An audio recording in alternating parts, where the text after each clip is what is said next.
All right, we are taping this. It is 4:00 on a Sunday afternoon. All the March Madness stuff just came out. Our long national nightmare is over. Another Phoenix Suns nationally televised game is behind us.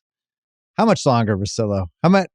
Here's the case for the season being too long. We don't have to go through the death march of the last 20 Suns games, among other things. But God, can't they move stuff around? Can't they flex? What can they do? At one point, Wisconsin had outscored Phoenix through like 24 minutes of real basketball. I was keeping track of it, and rarely will I ever be at home going, when does Atlanta-Brooklyn start? Because that's where I was with them. And I know they kind of pretended it was close. Bill, they fuck up on defense so many times that sometimes I can't figure out who was wrong. Yeah. Like I have There's these too many plays, suspects. Yeah. Like I'll have these plays written down and be like, what happened on that one? And then at the very end, there's I think it's a Dorian Finney-Smith 3 where it looked like youth league basketball where 3 guys were on Luka. And, they don't, I hate watching them. I've obviously expressed that. We don't need to spend a lot of time on this. They hate having you watch them. They hate playing together. They hate watching each other as they play basketball together. It's a pretty rare situation of a team that seems reasonably talented on paper, that we have these teams that bring the best out of each other, and this team just brings the worst out of each other for whatever reason. I have no answer for it. I was going to have a little segment for you later. It should never be this bad. It should never be this bad. Like, as bad as they are, people can make fun of it or whatever. It's ridiculous they're this bad. Like, coming out of the gate, you would think you have between 52 and 56 points per game from 2 guys. You should be in every game at that point, no matter how bad your defense is, whatever you're missing. You should at least be hanging around. They're down 10, 15, 20. Nobody seems to care. I was going to do a little segment later, but we can do it now called I Just Don't Have the Answer. And if I had like a Suns friend who was like, what do you think's wrong with this team? And I was like, I honestly don't know. I don't know why it's even worse than it was last year when it was like, oh, it's Vogel's fault.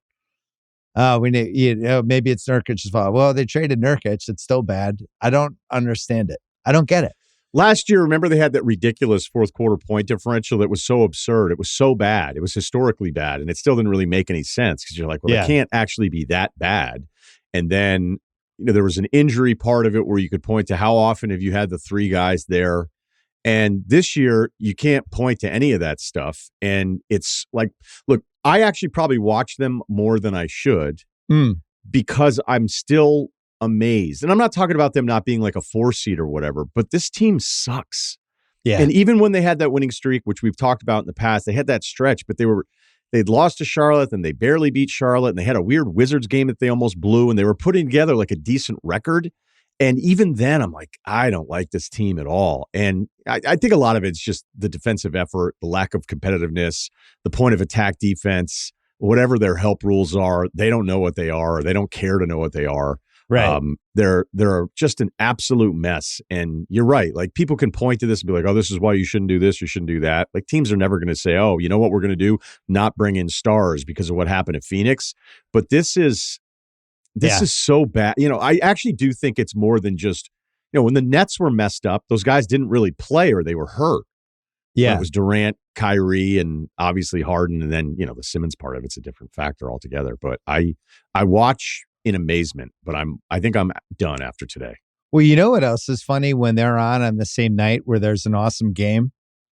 Like, if you watch them after you watch like Celtics Thunder the other night, and how hard everybody's going every possession, and the switching and the scrambling and the intensity and the aggressiveness. And then you watch the Suns like basically playing like it's an all-star game. There was an article on ESPN on Friday where it was kind of, it wasn't a now they tell us because the season's still going, but there was some breadcrumbs strewn throughout, including some good Ishbia quotes. There was a hilarious Bradley Beal quote about, I've got my no trade clause. I'm doing great. But reading that piece, they're basically saying, look, Ishbia is going, Booker's an untouchable. That's the one guy, like, he's basically saying we're trading Durant in the summer, which everybody knows. I don't think anybody should be an untouchable on this team. The way the last 3 years have gone, if the two of us were in a room, we were the conciliaries for Ishbia, and he's like, well, we can't trade Booker. I would be like, we can't? Really? Like, everybody's available, in my opinion, on that team. I know they're going to build around Booker, but from what we've seen from him the last couple of playoffs and then this season and last season too, I just don't feel like there's an untouchable guy in this team. If the Rockets were going to overpay for Booker, I would just think about it at least. I wouldn't just say blanket, no way, we're not trading him. You like Booker more than I do, though. I do. Yeah. Today was a bad shooting game, but I also watched him in so many of these stretches in the fourth quarter where he starts the fourth by himself with whatever role guys they're trying to mix and match with him.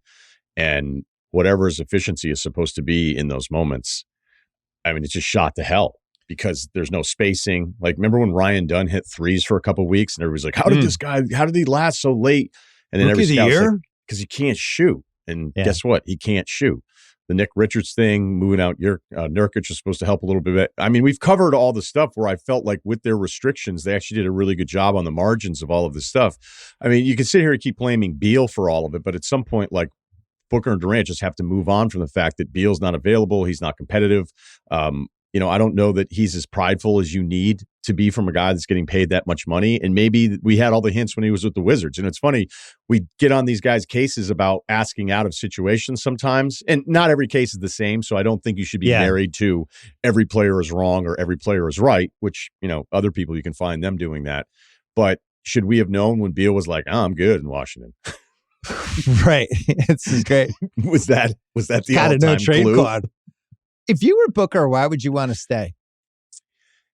I don't know, because Ishbia's quotes, I understand where he's coming from, but you can't just grit your teeth and be better in the NBA.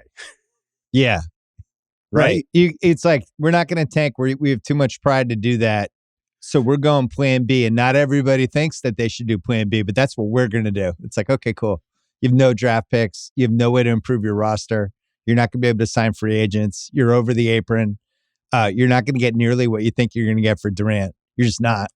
He's going to be in year 19 next year, and he's not as impactful two ways as he used to be. And if anything, like, I would think he's a pretty big injury risk at the age he's at. I just don't think people are ponying up big packages for him. Who's doing it? We go through teams right now. Find me the team that's going to be like, yeah, Durant. Somebody will now. do it. First of all, somebody will do it. But what is it though? Like, let's say Miami strikes out on all free agents. They're like, all right, let's go for KD. What's the offer? Like, 2 years ago, Miami. But it's the kind of team like that. It's like a semi-desperate team. There's other teams that I think, with what you've seen from Durant the last couple of years, with how unhappy his teams are. And I should mention, I like Kevin Durant.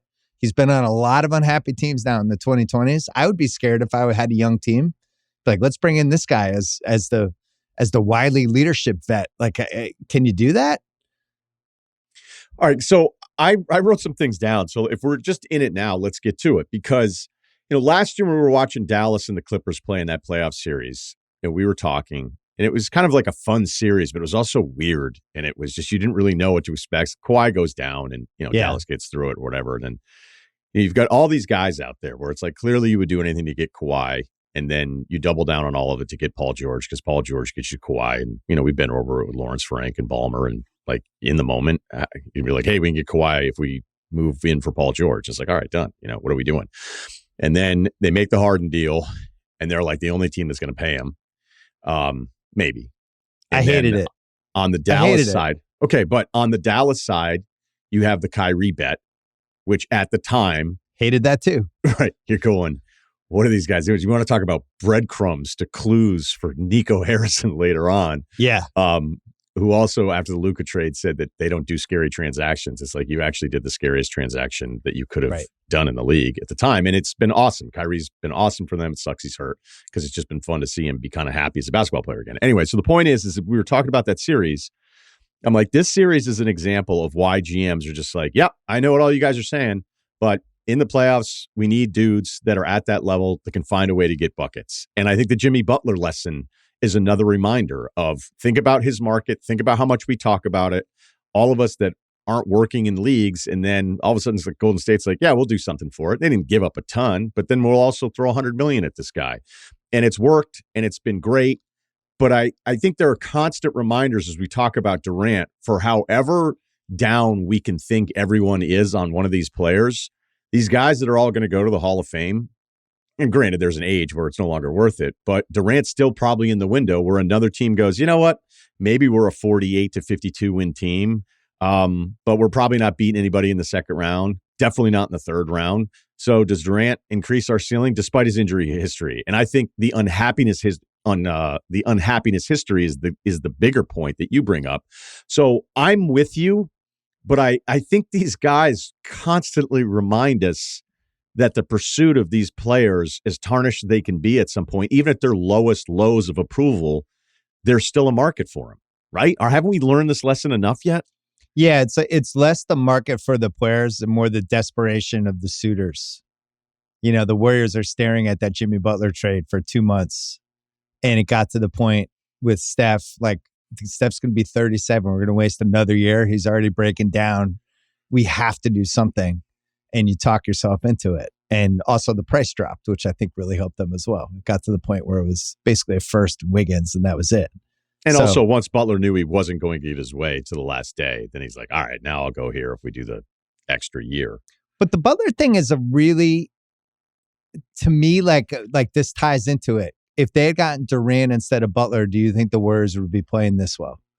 Because I would argue, one of the things that I think, and I've watched a ton of Golden State, like I am just so fired up about the Steph comeback. Steph's now making like a second team All-NBA run. Like it's kind of stealth, but I think by the time we get to the end of the season, I think he's in the top 10 conversation.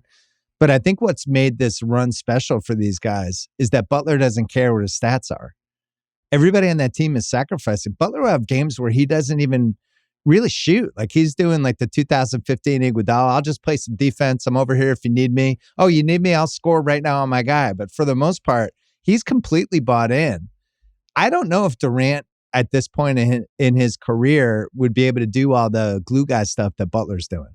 I don't know if he's that kind of player anymore. To me, he's like, we need him because like Orlando. Like that's a weird fit, right? They have Paolo and Franz. It makes no sense. But Orlando needs somebody who could be like, I can score a bucket right now. I got this. Clear out. Like it's a team like that needs scoring. I don't know if it was Golden State necessarily. And, we already have who our knows answer, if he would have been though. happy. We already have his answer. He wouldn't have been. Yeah. Because right. he clearly didn't want to go there. Right. So even if he had said yes, I mean, I guess if you're playing it out some alternate universe where he's excited, let's do this again. But I don't think that's who he was going to be. And I'm with you. Like the Butler passing part of it, somebody that you just trust in some of these big spots. Kerr's talked about just how smart he is and how good he is in the assist turnover stuff. There's some swagger shit with him too that I think is really important. That team has an arrogance to it again, and I mean that as in a good way. That team's got its thing back. And I think he brought it back. Draymond started playing a little bit better and started carrying himself a little more. And at the combo of them, I remember the Pistons when they lost Mahorn in the expansion draft after they won the first title. Devastating. And they had that whole bad boys thing. He was such a big part of that. And then he left. And it was kind of like, oh, now it's just Lambeer and Isaiah and Rodman. And then Rodman had to kind of step up and fill in that bad boy thing. But the combo of Draymond and Butler, I think and Moody you can see it's infected him in a good way too. Like he's carrying himself now. And I just think that team has real playoff toughness. I'm really watching them now as a team. I don't think they can beat OKC necessarily, but they love playing OKC. They've had great games against them. I think they'll be happy to go toe to toe with them. And I think it'll be a good series. I think OKC will win. But imagine saying that 6 weeks ago about Golden State. They looked like they were dead. No, I think my favorite stat, too, for Steph is that he was 22 shots a game in February. Now he's 17. And it's because it's not just because more. Butler. Right. He doesn't want to shoot 22 times a game. Yeah. And there's some guys that'll never understand not wanting to shoot 20 times a game. And he could shoot 25 if he wanted to. And he'd probably be justified. But you can just tell when they were really just grinding offensively, it was like, all right, you're running this first thing. And right. Steph is cut off. Then it's coming like, around the back. Right. Oh, it's coming this way. Oh, now he's coming around. Right. So at least with Butler, you have to respect him, even if you're not being as aggressive. And it's funny because I was looking at his numbers against Wiggins' numbers, and just the points per game are about the same. But the rebounding, the assist stuff with him, And Butler's metrics have always been really good this year because he's still getting such a ridiculous free throw rate because we've covered it. I mean, he's just going to get you once he seals you at the rim. But you're right. Like I think last night, like Moody was getting into guys defensively. I just think there's a ceiling on what they'll be able to do. I'm surprised you would think the OKC series would be competitive because what they're unveiling with this Chet Hartenstein thing, that's maybe I'm trying to talk Looney. myself into it. No, it's just I think the thing that I've noticed already with Butler, I think it's so hard to just kind of move into that Golden State system and figure out how to play with Steph the right ways. And Butler's already figured it out. He's like, oh, I got the ball in the corner, but now I see Steph floating around behind me. I'm going to screen my guy and give it back to him. Like he's already, it feels like he's played like 100 games with them, you know? And the only reason I mentioned the OKC thing, and I think OKC is the best team in the league. I just feel like they've had, I believe in the model of we've played this team really well over the years. Cause I feel the same way about Milwaukee and Cleveland. Cleveland's better than Milwaukee. But Milwaukee's played good games against them. I've watched some of them. Like they're battles. They have a real issue with Giannis. I can't wait for Milwaukee's week, like going into the night and everything. Like I'm really excited about the Bucks for the next week, looking at that schedule. Yeah. Okay, so but back to the original point though. Are you playing the results on the Butler fit and also playing the results on the current Durant fit? Where is there still a version of Durant where say, the reason I always look at Houston is if Houston goes, okay, look, we've done a really good job here. We've built probably as deep an asset chest as they're in the league, maybe outside of, depending on what you think of OKC in the high end. I think everybody understands what I'm trying to say here. Options, right? Option depth. Of like, oh, if we did this and this for this guy, like, could you see the Durant happiness thing is real? I mean, I don't love the Durant Şengün mix. I don't like them as a combo because I can't play any of their real tall guys who can protect the rim with those two. They're rolling. I guess I could play Jabari. No, they're going like Jabari, Adams, Şengün right now. I know. I don't. It's weird, and their record is kind of they've hung around. I think we all thought they were going to dip. Booker makes way more sense to me with Houston than Durant does. Booker is exactly what they need. That's one of those. If you just replace Jalen Green with Booker, it'd be like, holy shit. Okay. So let's go back to this. Is Booker kind of the Pierce phase for Danny Ainge, say 2005, 2007 stretch, where Pierce is 28, 29. Remember, that's the only real stretch of Pierce's career with Boston where he didn't play, right? Because they were like, 06, all right. Remember, you remember this. Nobody else does. Pierce was awesome that one year when they went like 35 and 47. Pierce was incredible. He was like carrying, like there was like nobody. So the question is he more Paul Pierce or is he more Ray Allen at that point of their careers? Right. So the Pierce year you're talking about is the 06 year. You're right. I mean, he 27 a game, 27, 7 and 5. He's taking 18 shots a game, which actually isn't even the high because he took a lot there. The pace was way slower back then. Everybody was, 27 a game back then was like 32 now. Yeah, but he took 20 shots a game when he was 25. But granted, that Boston team, was 6 over 500. So that was kind of like the Jim O'Brien was like, you guys can do whatever you want. Yeah, do whatever you guys want on offense as long as you guys play defense. And so I just felt you're right. Pierce is the right comparison. You're right because Pierce was a little better than Ray Allen as a two-way guy. So what was the point that Ainge always made? Because, again, I was doing TV back then. Yeah. I had a good relationship with him.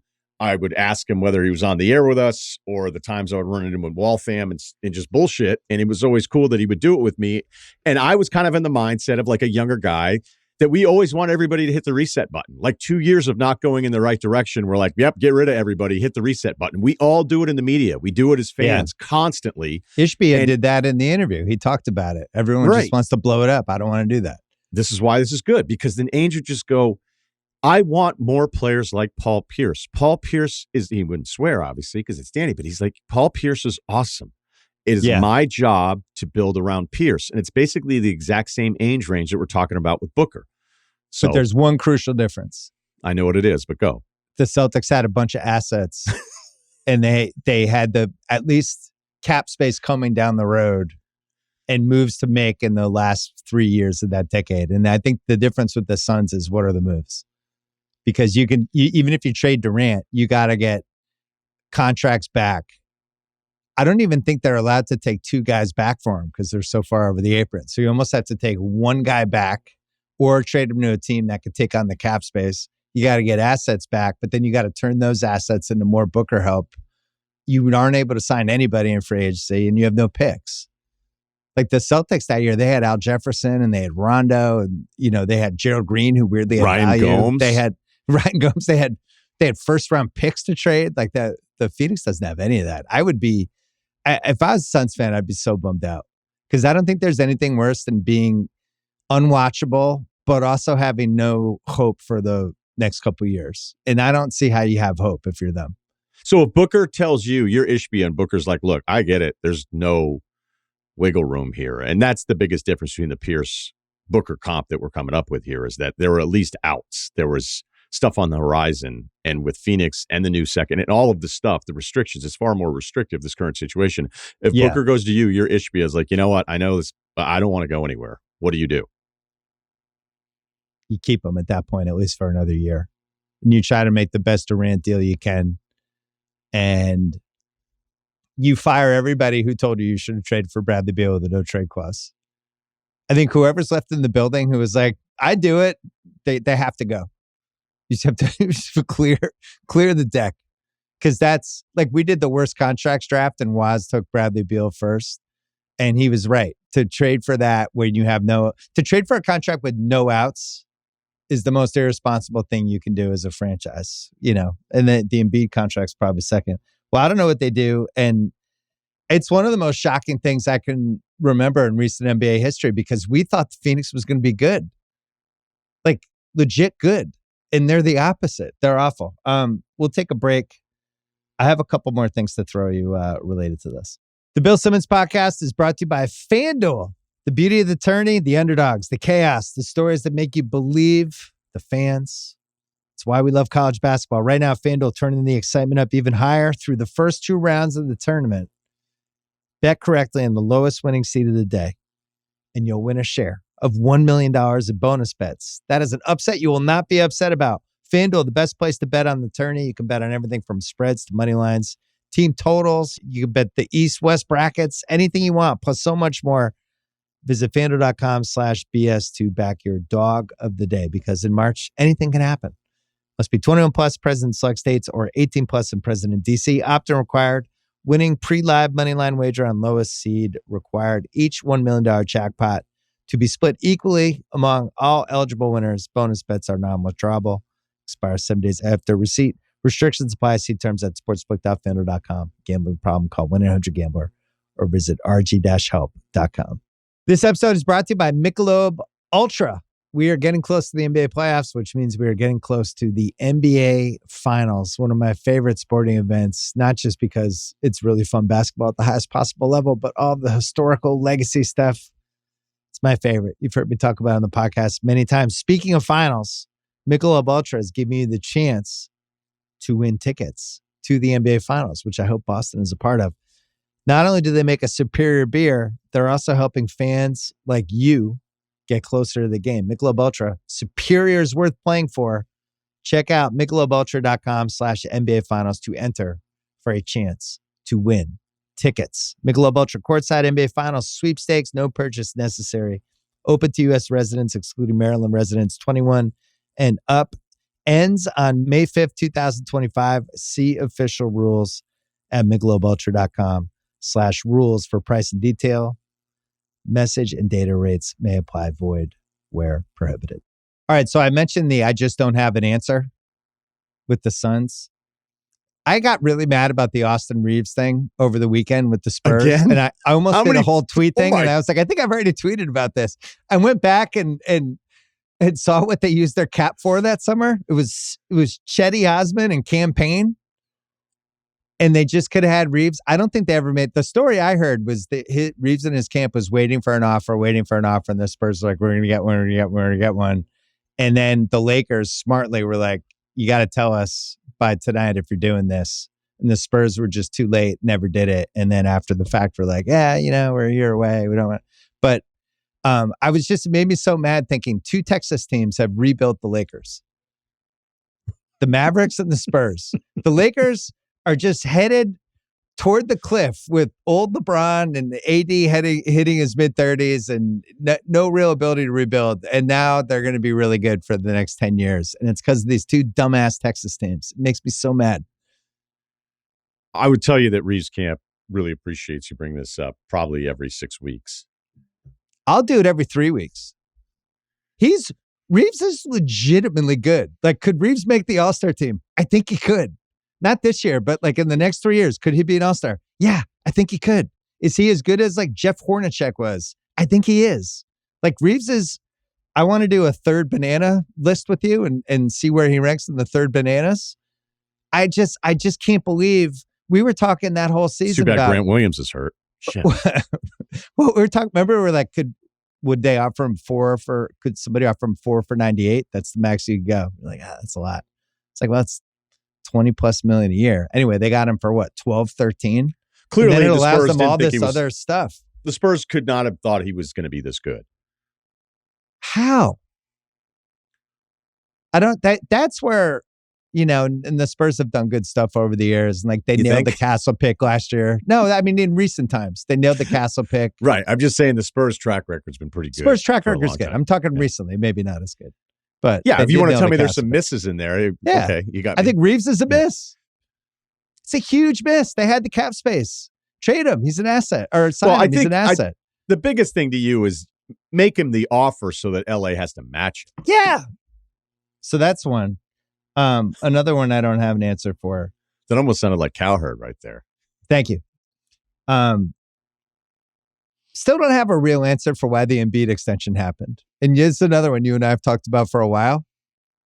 And there's still some buck passing going on with it. And nobody's really owned it yet. I've heard various stories about it. I've gotten some intel on it as you have. Give me what you've heard. He means a lot to Philly. It's the right thing to do. If his body breaks down, we'll be able to cover it with insurance anyway. It'll be a huge distraction if we don't do this. We should just do it. And odds are he's going to be healthy. Was the case. Odds are. Yeah. Yeah, I felt like the public stuff about ownership being like, weren't sure about this one. You're like, ridiculous. Dude. I mean, it's ridiculous. These owners run these teams. They make every decision that's even 10% as important as this. They're making the decision. It's ridiculous. The number of trades they want to do, don't like just over the years, you're like, what happened with that? And it's like, oh, the owner. Like, what are you like? I remember how long it took me to finally just accept that the owners they don't let somebody just go, yeah, what'd you guys do today? Good news. No, it's so true. Well, and the owner can become the boogeyman sometimes when you talk to teams where if it was a draft pick that you're like, wow, the owner really pushed for that. So that's kind of, we shouldn't have listened to him on that. So you never know what's real and not real. There's some of that stuff we know the teams. I don't want to list them because I don't want to betray anybody. Well, no, but there's some teams where they use owners as a boogeyman. Because like when Gaston, before Wick and the guys had bought Celtics, which is honestly one of the greatest things that could have happened. Yeah. But Gaston would apparently just say, here's the number. And if it's $1 over, it's coming out of your pocket. And that was it. Right. Like as hands off as you could possibly be as an owner. But is that awesome? Or does that actually suck that you can't go to your owner and say, hey, we have this on the table and here's, we can work with this, if you allow us this, and then maybe next year we cut it back down to here, I don't know if being that rigid, at least you kind of know where you stand and what your parameters are for a team. But specific to the Embiid thing, and I like Josh Harris a lot, but you can't tell me like you didn't want to do it and Daryl and the staff convinced you to do it. And Josh has been around sports. Like he's in. Josh has run companies. He owns 2 professional sports teams that are very expensive and have a lot of employees. He's not just passing off that decision to somebody else. This is not a defensive Daryl because I'm sure Daryl really wanted to do it too. But to make it seem like you had to be talked into it, but deep down you knew it was a bad idea. Like, get the fuck out of here. Stop. Yeah, that one I'm going to have a hard time believing because then it spins it back on a Daryl. And the difference between your relationship with Daryl and mine is pretty wide, but I think I'm always fair about it because I think he's really good. I try to be fair too. Right. It's been a rough year. It does seem like it's one of those dumb cultural, organizational, like we pay Paul George $200 million, we max Maxey out at his number, and he was nice enough to wait. So like, let's get everybody on the same financial timeline. And you're just thinking to yourself, and clearly like the announcement of it being that close to the start of the season means that they probably had already come to some kind of general agreement, maybe before the Olympics even happened. But Possible. the way we're seeing it is like this many weeks after you saw him laboring during the Olympics, and you don't even have to do this extension, and you've got it under player control. Like, you have 2 more years for him anyway. Why would you be in a hurry to hand this guy that kind of money? But I think it comes back to a lot of that stuff. It's like if you're going to pay these other guys and what he means to the city and all that different stuff. I think the Embiid part that's a little curious is that I don't know that he's actually a blast day to day. And it doesn't really get talked about a ton, which, good for him. And I know there was the part of it where it kind of leaked out last year, and then he was upset that he was late to stuff and that people were talking about it. Complaining. Yeah. But I have a feeling like it's like a lot of organizations where if you have one of these guys, when he's right, it's a top 5 player in the world, you do whatever he wants, but you just hope that him doing whatever he wants is in line with you trying to win as many games as you possibly can. And I'm not even really, I'm trying to be fair about this whole thing because it's not like an Embiid only situation because we always hear about this kind of stuff, but it felt like there was a lot of things that probably could have told everybody involved, like, do we want to wait on this maybe just a year? Take a year. Yeah, take a year. Here's another one I just don't have an answer for. Oh, this is a good one. Is Denver good? Ooh, now you're cooking. Are they good? Like, if they lost 4-1 in round 1, would you be like, I can't believe it? There were no signs at all. If they made the Western Finals, would you be like, I can't believe they made the Western Finals? I don't know. To me, they are like, I don't know what to expect. They're like one of those boxers that they could knock somebody out. They could get knocked out. It could be, or they're almost like a UFC fighter. Like, well, I don't know what UFC fighter that would be like. Gaethje. Like, Gaethje might just get fucking cold cocked. Rockhold? He might have an awesome fight today. I watched a lot of the Laker game, and I watched the 4th quarter of the Washington game last night. Wow, so you're coming off the Wizards game last night. No, but I watched almost that entire Laker game when they didn't have Luka and they didn't have LeBron, and they're just hanging with Reeves and Connect. That's what made me so mad about Reeves on Friday night. And Denver was trying, and they were home, and they needed the game, and they're barely hanging on against this like G League Laker team with Reeves, and I was just like, what the fuck? Like, to me, the MVP, we talked a week ago about the MVP with Jokic. Like, I don't know what scenario would happen for SGA not to win the MVP at this point after the week he had. But is Denver good? Well, let's see here. I thought the Washington game was more alarming. And by the way, if we're going to be critical of when he gets into games, let's be positive when he's a +8. Bronny James +8 in 16 minutes in that game. Fair. That's the Doc Rivers rule. All right. The Doc Rivers rule, full effect against that Lakers version of a team out there. Did Dalton take 30 shots in that game, by the way? Yeah, 13 to 27. He's playing hard, too. Okay, and so seemed like he got concussed at the end. He was dunking so hard he hit his head. The Washington game was far more alarming than I think the Lakers one, because I'm going with the Doc Rivers rule, where I'd rather the other team have everybody so I know my guys are in.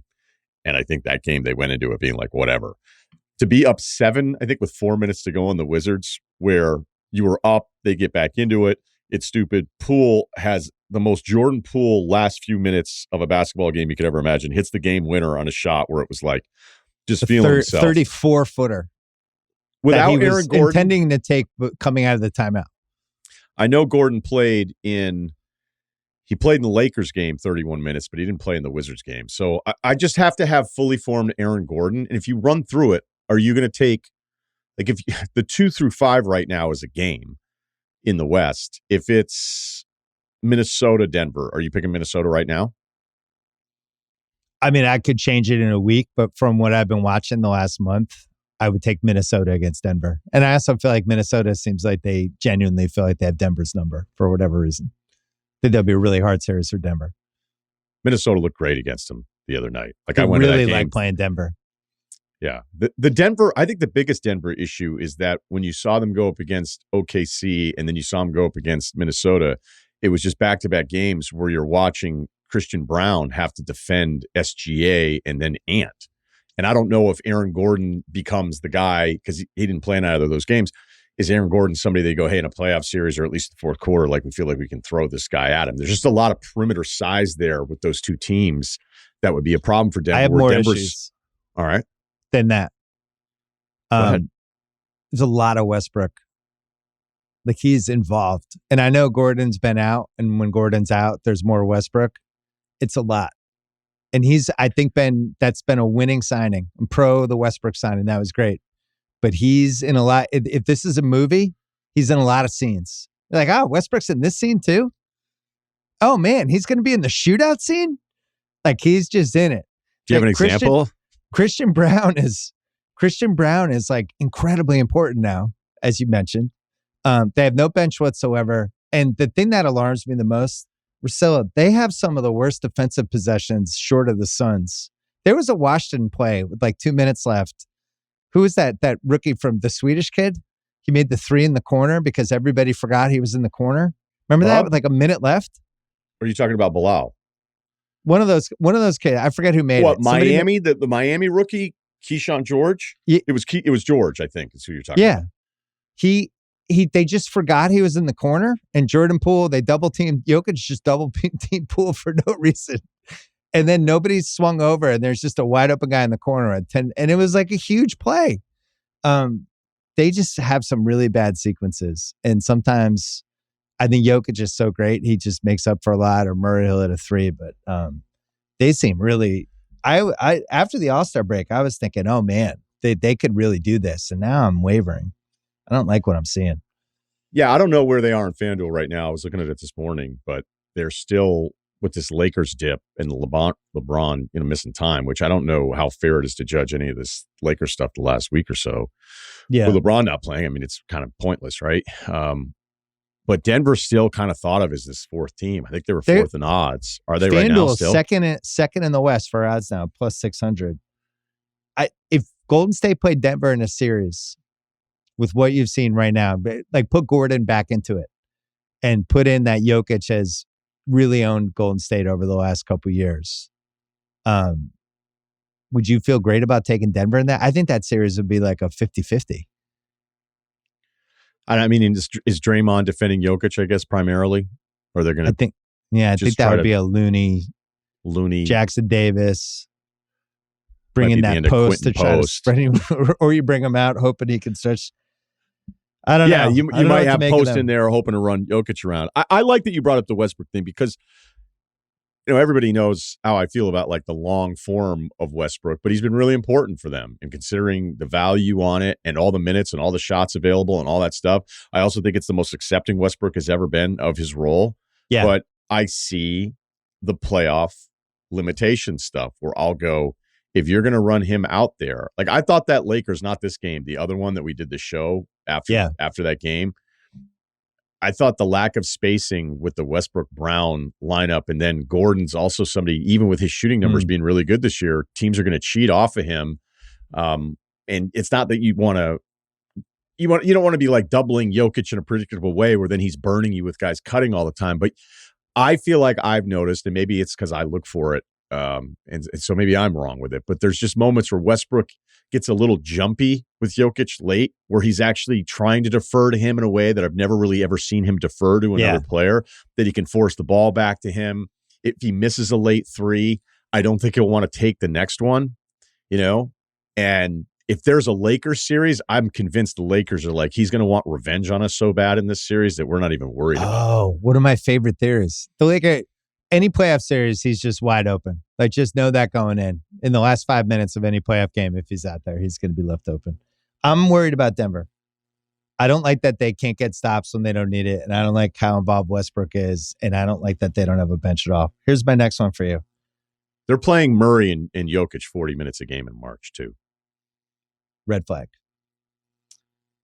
Is Tibbs a coach that you could actually see winning 4 straight playoff rounds? That's my next. I don't have an answer for this. I do. They're Okay, not going to, but I think he's one of the smartest basketball people I've ever seen. So, yeah. Is he one of the smartest defensive coaches you've ever seen, or is he one of the smartest coaches you've seen? I know what you're going with this, with the minutes and everything, but no, I'm not going the minutes. Actually, I'm going the offense, because it's really been interesting. And I had some Knicks fans in my life who predicted this when Brunson got hurt, that they were like, if he can just come back in time for the playoffs healthy, this actually might be a good thing for us, because we were too Brunson centric. We were too predictable. Bridges was being wasted in some of these games. We weren't going to Towns in some fourth quarters. We were actually going to feel like more of a team and more of an offense because all these guys are chipping in. Bridges has immediately been better.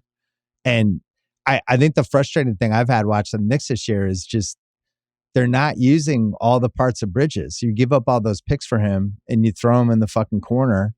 And I don't know. I think he's really good with the ball. I think he's good at like deciding, if you set him a pick 25 feet from the basket, I think he makes good decisions. He can go to the basket. He can pull up. He's a good passer.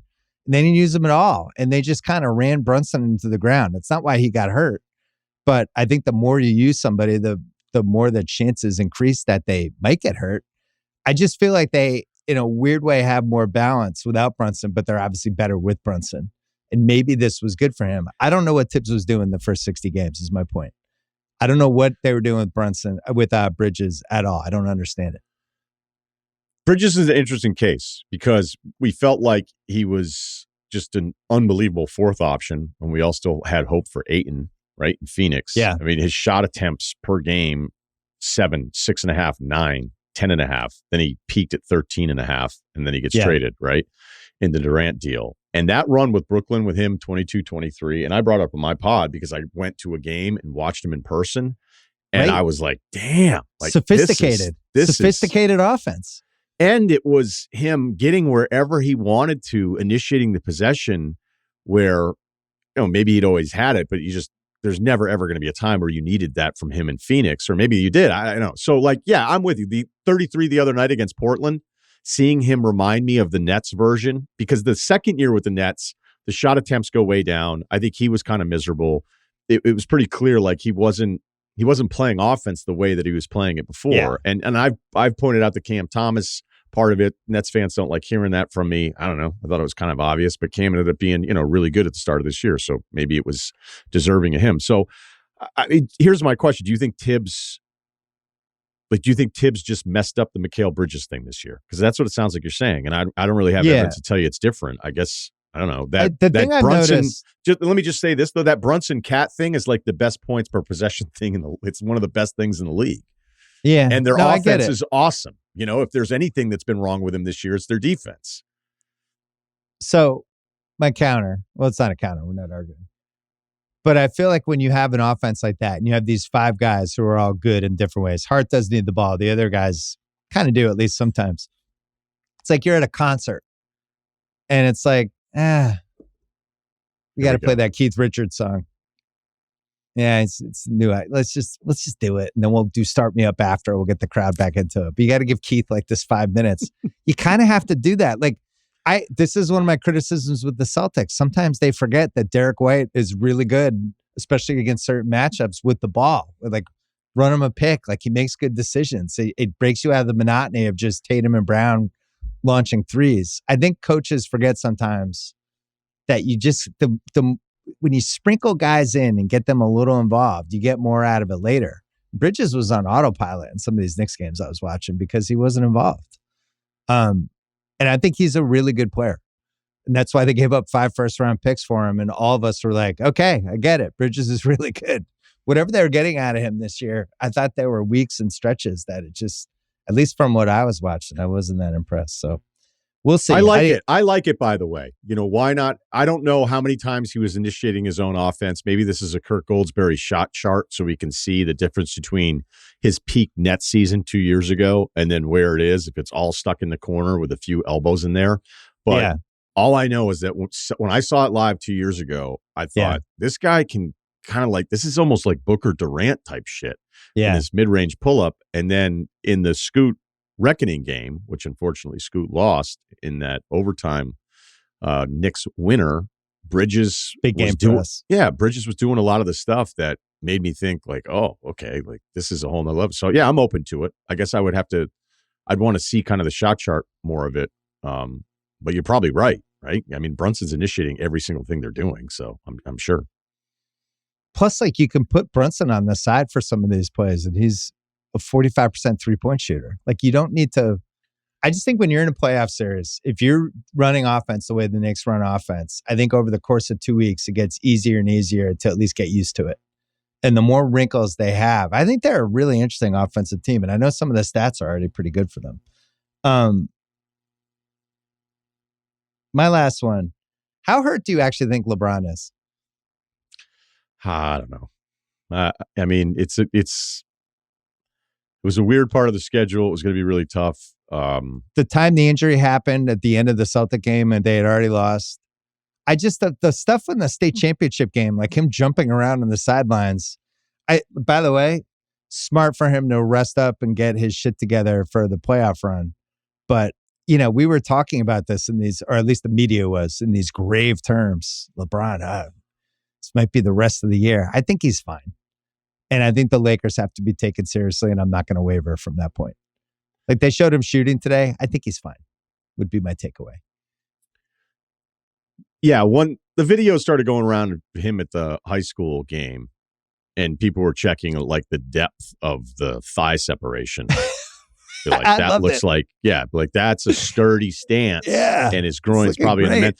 But then if he goes to the workout this morning, then it all kind of makes sense. It's like, well, yeah, I felt good last night to celebrate. Yeah. I didn't realize until the state championship. I think he's fine. I'm not worried about it. Okay. One thing I was thinking about with the Cavs, and then we'll take a break. I can't believe Orlando won. You want to talk about like a game where I'm like, when's this going to be over? I watched the entire game. I'm sure you watched a bunch of it too. I thought it was a bad loss for Cleveland because I was excited for their streak and I really wanted them to win because I was like, I love streaks. Once we get over 16, I'm in. You've always been a huge streak guy. Yeah. I didn't bet on them. I just love streaks. And there was some stuff in there that I just am filing away in the back of my head because I think they're really good. I still think they're the favorite in the East, but there's a Hunter shot at the end of the game in the corner, right? Not a lot of huge. I'm going to say DeAndre Hunter hasn't been in a lot of huge games. The game started to feel a little big, right? The streak's on the line. They go to him. He's wide open in the corner. Hits the side of the backboard. And I was like, oh, okay. Are you saying Hunter lacks seasoning? Just saying, it's you can go into these playoffs and be 68-14, but they have a bunch of guys who have never really been in these massive games. Like Mitchell has, but that Mitchell dunk today. Strus has been in a couple of big games, but there's some guys that haven't. And sometimes when the series or the game isn't working out the way you think it is, and all of a sudden you're in the corner and you're like, oh shit, I got to make this. You haven't been in that spot. I don't know. I just filed it away. Do you file anything away from that game? Well, then I was just expecting Orlando to lose because they have become unwatchable on offense. And I think it's turned into bad habit Paolo, where I give him a pass, but I think he knows how screwed they are most nights. So he goes 6 of 22 tonight. I thought his decisions based on some of the switching matchups that he had, I was like, why are you going to that? But ultimately, Anthony Black hits 2 corner threes late, and you get a ball game, Orlando. So, this team is 32-37. The offense, when they're bad, I know we've covered it before, but I mean, they shot 42% from 3 today. Cleveland shot 25, and it still came down to the last few seconds of the game. So, right. So if you're Cleveland, you're just like, hey, we didn't hit threes. That's why we lost. Let's move on. I think it's amazing to think of like these two teams going to a Game 7 first round series last year, and then just the rocket ship distance that Cleveland has gone from them. We can get to the injury stuff with the record and the time Paolo's missed and the time Franz has missed and that Suggs, looking at the on-off stuff and how important he's been. But they still shouldn't, since they've had everybody back during this stretch, they still shouldn't be this bad offensively. So this is a team I'm frustrated with that's different. Like Phoenix, I resent the time I've spent with them. You want it back? We're Orlando. You're asking for a refund. Yeah, I still enjoy Paolo and Franz when it's right so much. But yeah, I'm not telling any Magic fan that's watched this. I mean, you've watched your team go for stretches where you're worried if they're ever going to score again in the game. That's how bad it can get. It's definitely one of the higher percentages of 2 seconds left on the shot clock, fall away 20-footer with the hand in your face. They've got to be in the top 3, right? It was tough. Yeah, it was tough having this game up with Michigan and Wisconsin too. Like that game, you were like, when is there going to be a good shot? They interviewed the guard from Michigan, and he was out there just strutting. It was like, I think he was 2 for 7. The game. Hey, can I ask though a quick clarification? Did you take something from this Cleveland loss that infected your playoff brain? Well, I did a lot of Cleveland work this morning, thinking that they were going to win this game and we would lead with the streak. Here's the one thing I can't figure out. Mobley didn't play, which we should have already mentioned. I get it. Guys, teams miss stuff all the time. The question for me is, what's your thing if you're going to win the title? Right? If I went through the last 10 years, like last year with the Celtics, what was their thing? Ultimately, if you just strip it down, you could describe it in 5 words. It was like Tatum and Brown are really good together. They're durable. They play well. Usually one of them is having a good game. It's a really special combo. And if we had to, and there's a bunch of other reasons, but let's start there. That's why they won the title. 23, Jokic and Murray. Really special combo. Just they hit a level. They were the best, and that's why they won. 22, Curry, our guy. 21, Giannis. 20, LeBron and AD. 19, Curry and Poole. Yeah, and Poole. 19, Kawhi. Just went to a great level, and they had a really fun team, and he was the center force of it. Did this take a lot of time to research this? I hope Did not take a lot of time at all. Curry, KD, and Clay for 2 years. LeBron and Kyrie, Curry and Clay. That's the last 10 years. The question for me, as I think about, could Cleveland win the title? How would we talk about it after and be like, what was their thing? And I think it would have to be the guards. I think we would have to say, like, you could mention all the other thing, but you say, man, their guards were fucking awesome. That's why they won the title. I don't really know what else it would be other than like them shooting 50% from 3 for the last 2 rounds, something like that. So I'm just trying to compare them. The last team that you really left the season going, man, I can't believe they got to that level was the 14 Spurs, right? And they had, you going back, they had really good players, but they just like, they meshed and they were awesome. And it made sense. And they were so mad about the year before. And and they were driven. They had the hunger. So with Cleveland, I think it would be the guards. Unless, what do you think? Would it be something different? If we're talking about them in July, oh yeah, Cleveland, of course they won. They had this. Like, what would be the first thing? Well, if I have to come up with something else, I don't think Mobley's going to be somebody that you're running late possessions for and having everybody like space off of him. Even though his passing is really good, but it might just be an adaptability, which is the same thing with OKC. Like, you're pretty sure you know what Boston's going to run out there. Yeah. Based on every matchup, they're probably going to run the same thing. With OKC and Cleveland, I think the fun part is knowing that they can mix and match it a little bit. And that Kenny, when he closed with that Cleveland lineup, he went Hunter, Mobley, and the 2 guards. Which was, I liked it. I love it. I know it's kind of funny. Like, I'll never forget when Golden State beat Dirk and that Dallas team in the first round, right? The We Believe. Yeah. And everybody on TV was killing the Mavs for adjusting. It's like, you're the 1 seed. You're supposed to make them adjust to you. And I always thought it was like the dumbest thing. I thought it was like so stubborn. So what are you supposed to do? Like, just never get annihilated every quarter? Yeah. We're the 1 seed. We're not subbing bad matchups out. We built this record through 6 months of hard work and stubbornness. So, I know what you're saying. Could you see this all-time? Do they complement each other enough through 4 rounds? I just love that team, and I don't like the default. Well, the Celtics have been through the wars and Cleveland hasn't, so that's why Cleveland can't beat them. I don't see it that way. We'll see how I feel when they're playing each other. I certainly could change my mind on this, but I just feel like league-wide, it's the most open-mindedness I've had about those 3 teams. Yeah, I would still shade it toward Cleveland in that matchup because of the hunger piece. So you have Boston third out of the hierarchy. Yeah, if my life depended on it, I would pick Cleveland, but I don't feel great about it. But I think they're a safer bet. Like I was going through some of the stats with them, and first of all, they're 56-11, which is nuts. Like they still have a chance to get to 69, but they're first in offense. They're shooting 39% from three. They have nobody over 31.3 minutes a game, which is incredible. They've been really fanatical about keeping everybody fresh for the playoffs, which I think is really going to help them. Hunter's at 51% from three for them, but heading into today, Strus was 42 and Jerome was 44. So their role guys are showing They have up. 9 guys, man, that I really like. Yeah. So that I understand what all 9 guys are supposed to do.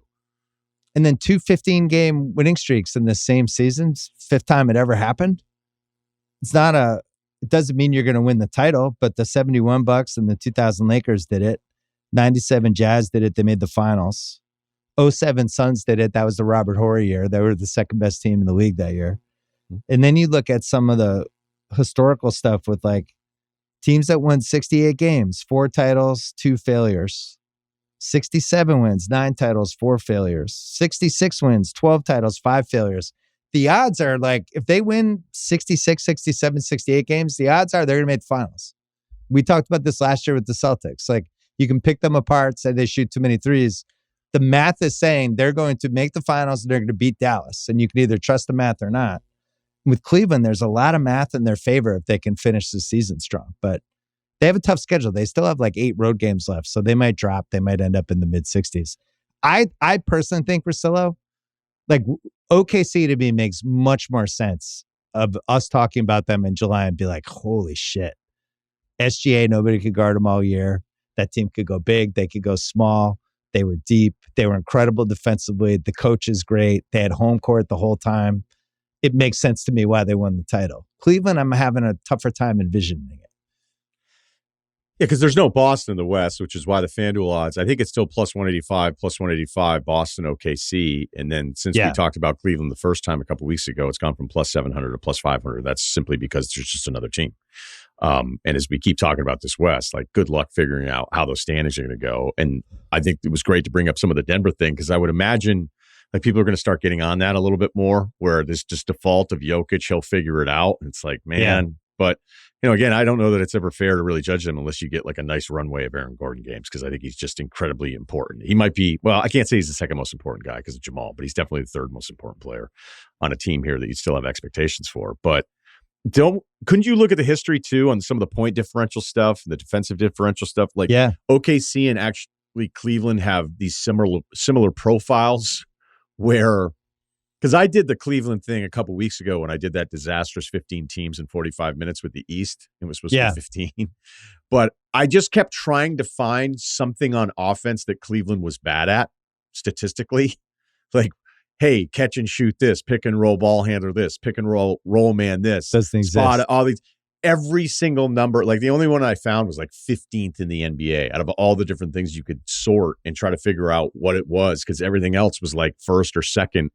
They're just that good, but it's also happening on the point differential thing. When you look at that, it comes up, speaking of the Boston number that you're talking about last year, it's like, hey, these teams, when they have this, they'll win a title. And we have 2 kind of at the same time, right? Right. And then you have a Celtics team that I think has been really careful about the regular season because of last season. And one of the things I think that's been so great, I love the Tatum season, like just A+. I have positive reviews. 5 stars. I'll do the like whatever. This would be a wine bottle season potentially. Could be breaking out the Cabernet for him. The Tatum 25 Tatum Cabernet. They've done 5 times this year where they're just like, Jason, we're just going to play a bunch of those like Bailey Shireman's going to play today. Is that cool? You think you give us like 35 minutes?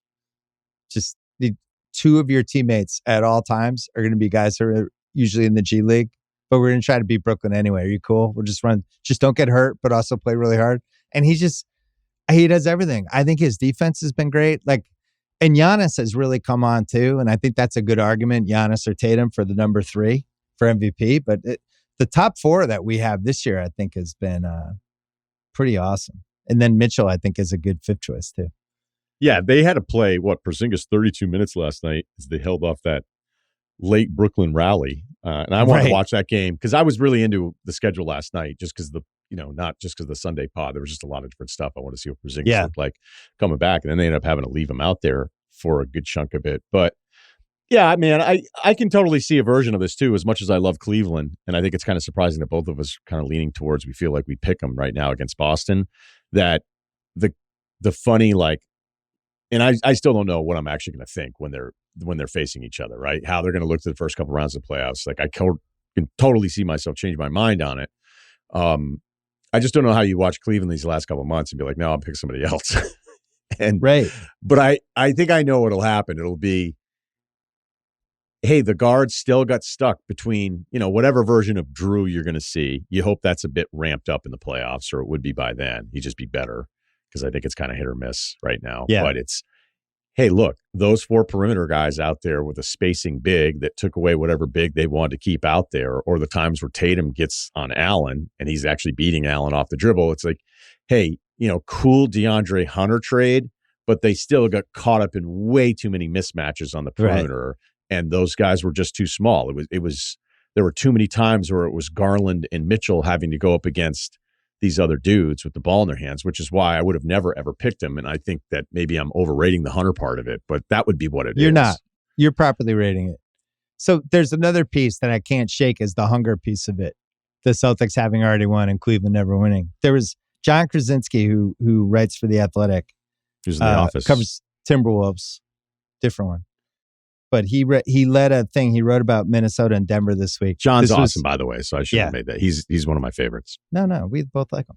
This was his first 2 paragraphs. He said, long after the Timberwolves had vanquished the defending champion Denver Nuggets on their home floor in Game 7 of the Western Conference semifinals last season, a Nuggets official emerged from the locker room and started walking down the hallway of the parking lot. They remind me a lot of us last year, he said, shaking his head. They just wanted it so damn bad we couldn't match it. I think that's like the number one thing to think about when we go in the playoffs.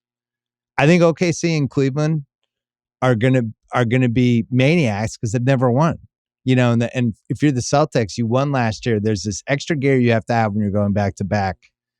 You have to be able to match whatever that other team is bringing. That's like all I want. Like, it's like the Eagles-Chiefs Super Bowl. Same thing.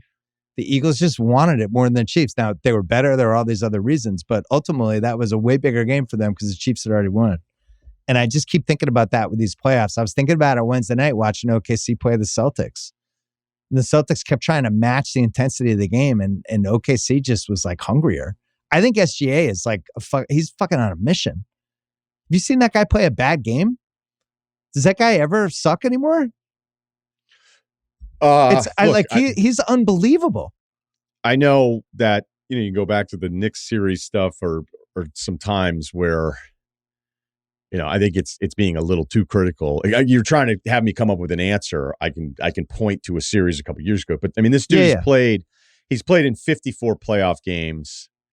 He's never played in more than 11. And that was actually that first year when they beat, I think that first year they beat the Oklahoma City Thunder in the first round. They lost to the Rockets the second round. Who are you talking about? Mitchell. He's played 54 playoff games. The guy averages 28 a game in the playoffs. I mean, he averaged 36 a game the third year he was with Utah in the playoffs when they had that awesome We Phoenix both think series. He could be the best guy on a title team. Denver. I always say Phoenix. Yeah, it was the Denver series. Yeah, I think I don't have anything negative to say. I don't have anything negative to say about any of those teams. I don't know how. I have no idea of sitting here, not being around either teams day to day, of understanding the pride of the champ versus the hunger of the challenger. I don't know how anybody could come up with it. I think it's really hard to win back to back. That's my biggest fear with the Celts. That's why I picked OKC in the summer. Yeah. Let's take one more break. You're listening to the Bill Simmons podcast presented by FanDuel. FanDuel Sportsbook is the best place to bet on the NBA. We have these fun little Tuesday, Friday player performance stuff. We have same game parlays. We have picks from me sometimes and boosts and all kinds of fun things. Get ready in the playoffs. Download the FanDuel Sportsbook app today to get in on the action. And by the way, The Ringer is committed to responsible gaming. Please visit theringer.com/RG to learn more. Listen to the end of this episode for additional details. Must be 21 plus, present in select states. Gambling problem, call 1-800-GAMBLER or visit rg-help.com. I mentioned that I wanted to do this, and then I remembered about 40 minutes after I said we're going to do it. Best third guy in the league. Should this be an award? It'd make more sense than the clutch guy award. So I'll just give you by record in descending order, best third guys. Darius Garland, Chet Holmgren, Derek White, Van Vliet, Desmond Bane, Austin Reeves, Aaron Gordon, Draymond, Pick-a-Nick, Brooke Lopez, Naz Reid, Zubac, Miles Turner. Who is the best third guy in the league? Because I think you could make a real case it's Holmgren. I can't believe how good Holmgren is. If he's healthy, I can't believe how good he is. Yeah. I think I'd have to see. I'm with you, but I think you'd have to see just maybe 2 straight months of it. Fair. Ron Holland is not on this. Let me add him. Ron, just put him on there. Great. Did he get in a fight in the last 4 days? Did he have to be separated from anybody? No, but that whole Pistons thing last night, it kind of started with him.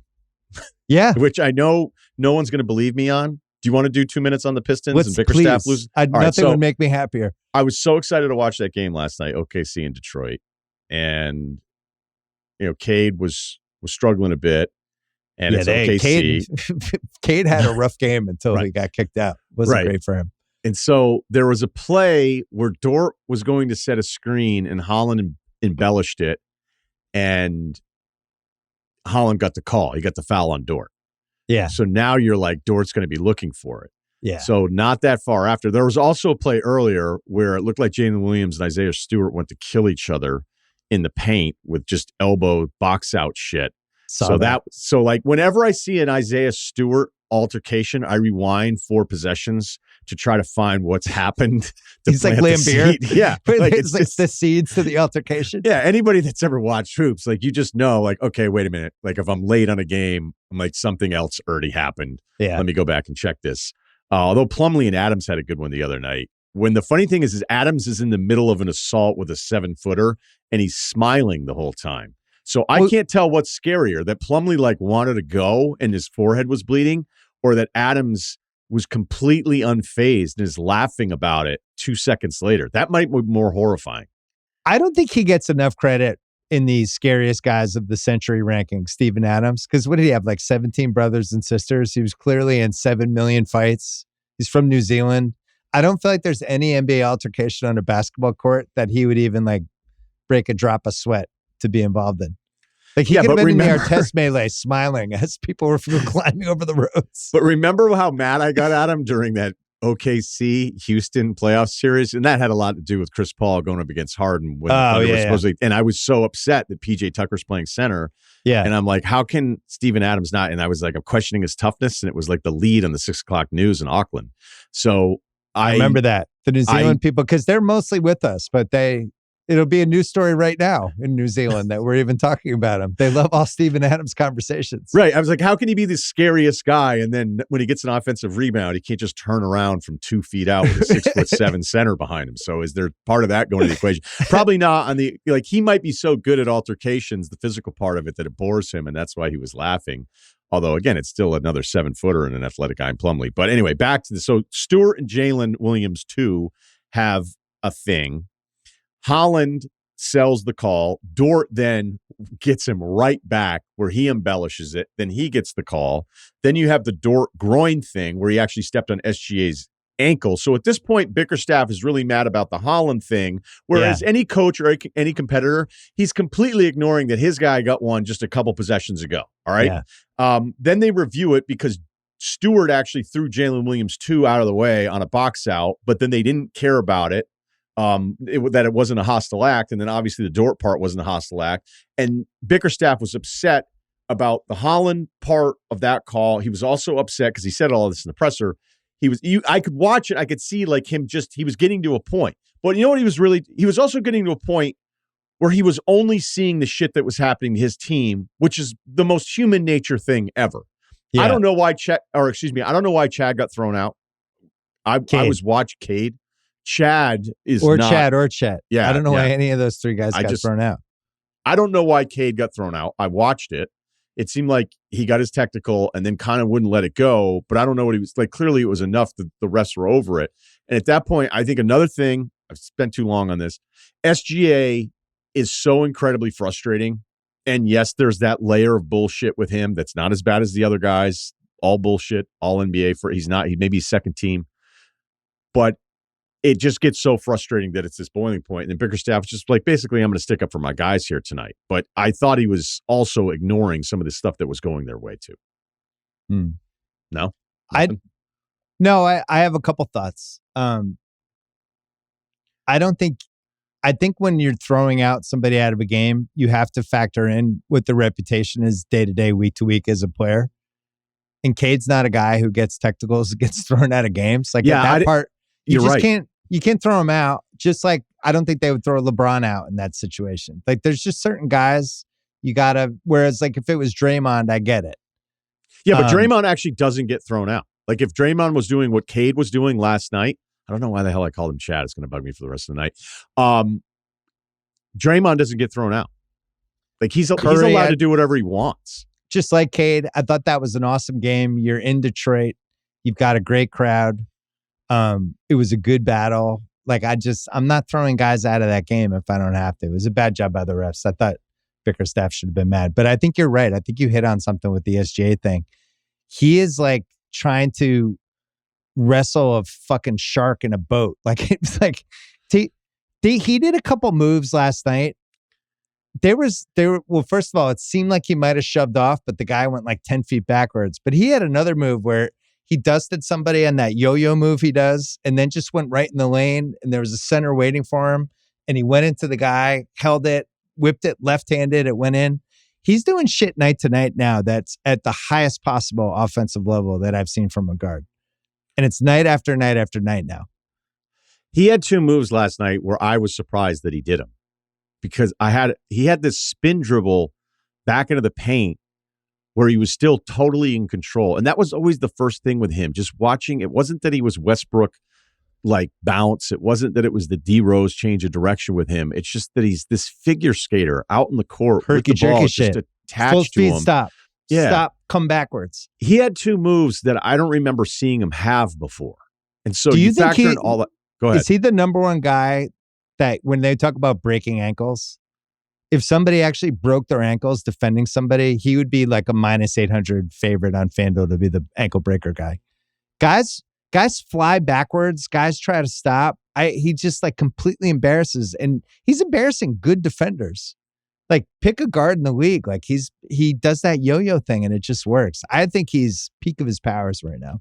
I know Bickerstaff also pointed to, how mad he was that they didn't review, and it was like a respect thing. Like, hey, they're disrespecting us. And I get where he's coming from. But I mean, Detroit also fouls, I think, the fifth highest rate of any team in the league this year. And there were possessions at the end super physical. Yeah. with Thompson getting in the mix and Schroeder getting in the mix where I couldn't believe they actually weren't calling fouls. Like I'll watch some guys with SGA 30 feet away from the hoop, and Thompson comes in and you're like, why are you sticking your arms inside of his like arm? He's just gonna get you. I mean, shit, if he was doing that to Dame would have just pulled up and then got pissed at the ref being like, you didn't think I was really trying to shoot from 38 feet?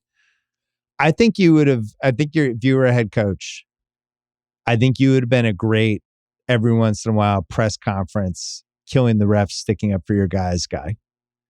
It wouldn't happen often, maybe twice a year. But I think I could have totally seen you doing the press conference last night like JB did. Bang the table at the end, storm out. I feel like you could have done it. I would have been more like the quiet, sarcastic, I can't believe you threw me out for that just because I made 14 barbs in a row under my breath. You would have done like a Stan Van Gundy routine? I'd be like, I'm getting thrown out for that just because I called you a dumb motherfucker under my breath 10 times as you ran by and then you finally got mad and threw me out. What did I do? That would have been my move. When we had Ty Jerome on, and I was talking about him getting calls, right? Yeah. And we started talking about like the working of the officials and everything. And he just basically said what you would expect of anybody when they're out there is they kind of lose their minds. It's like being a high school kid in the woods and the cops show up and they're like, what are you doing? And you go, nothing.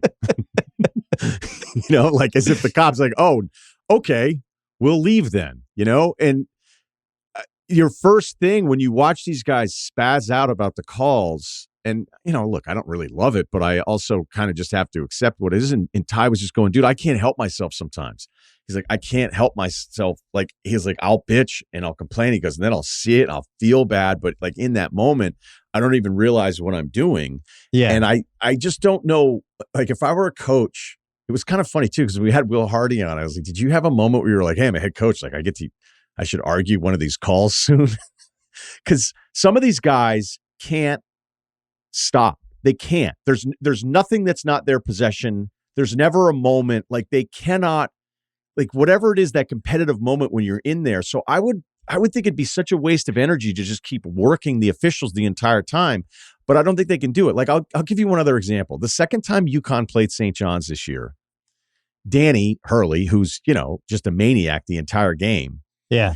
There was some kind of tie-up, and I think it was a possession, but it was possession UConn. And they were going to inbound it from the side, and he argued that they were inbounding it from the wrong spot, but that would have meant his team was inbounding on their own end at the baseline, which is a way harder inbounds. Like, you would never prefer to be inbounding it from the baseline corner.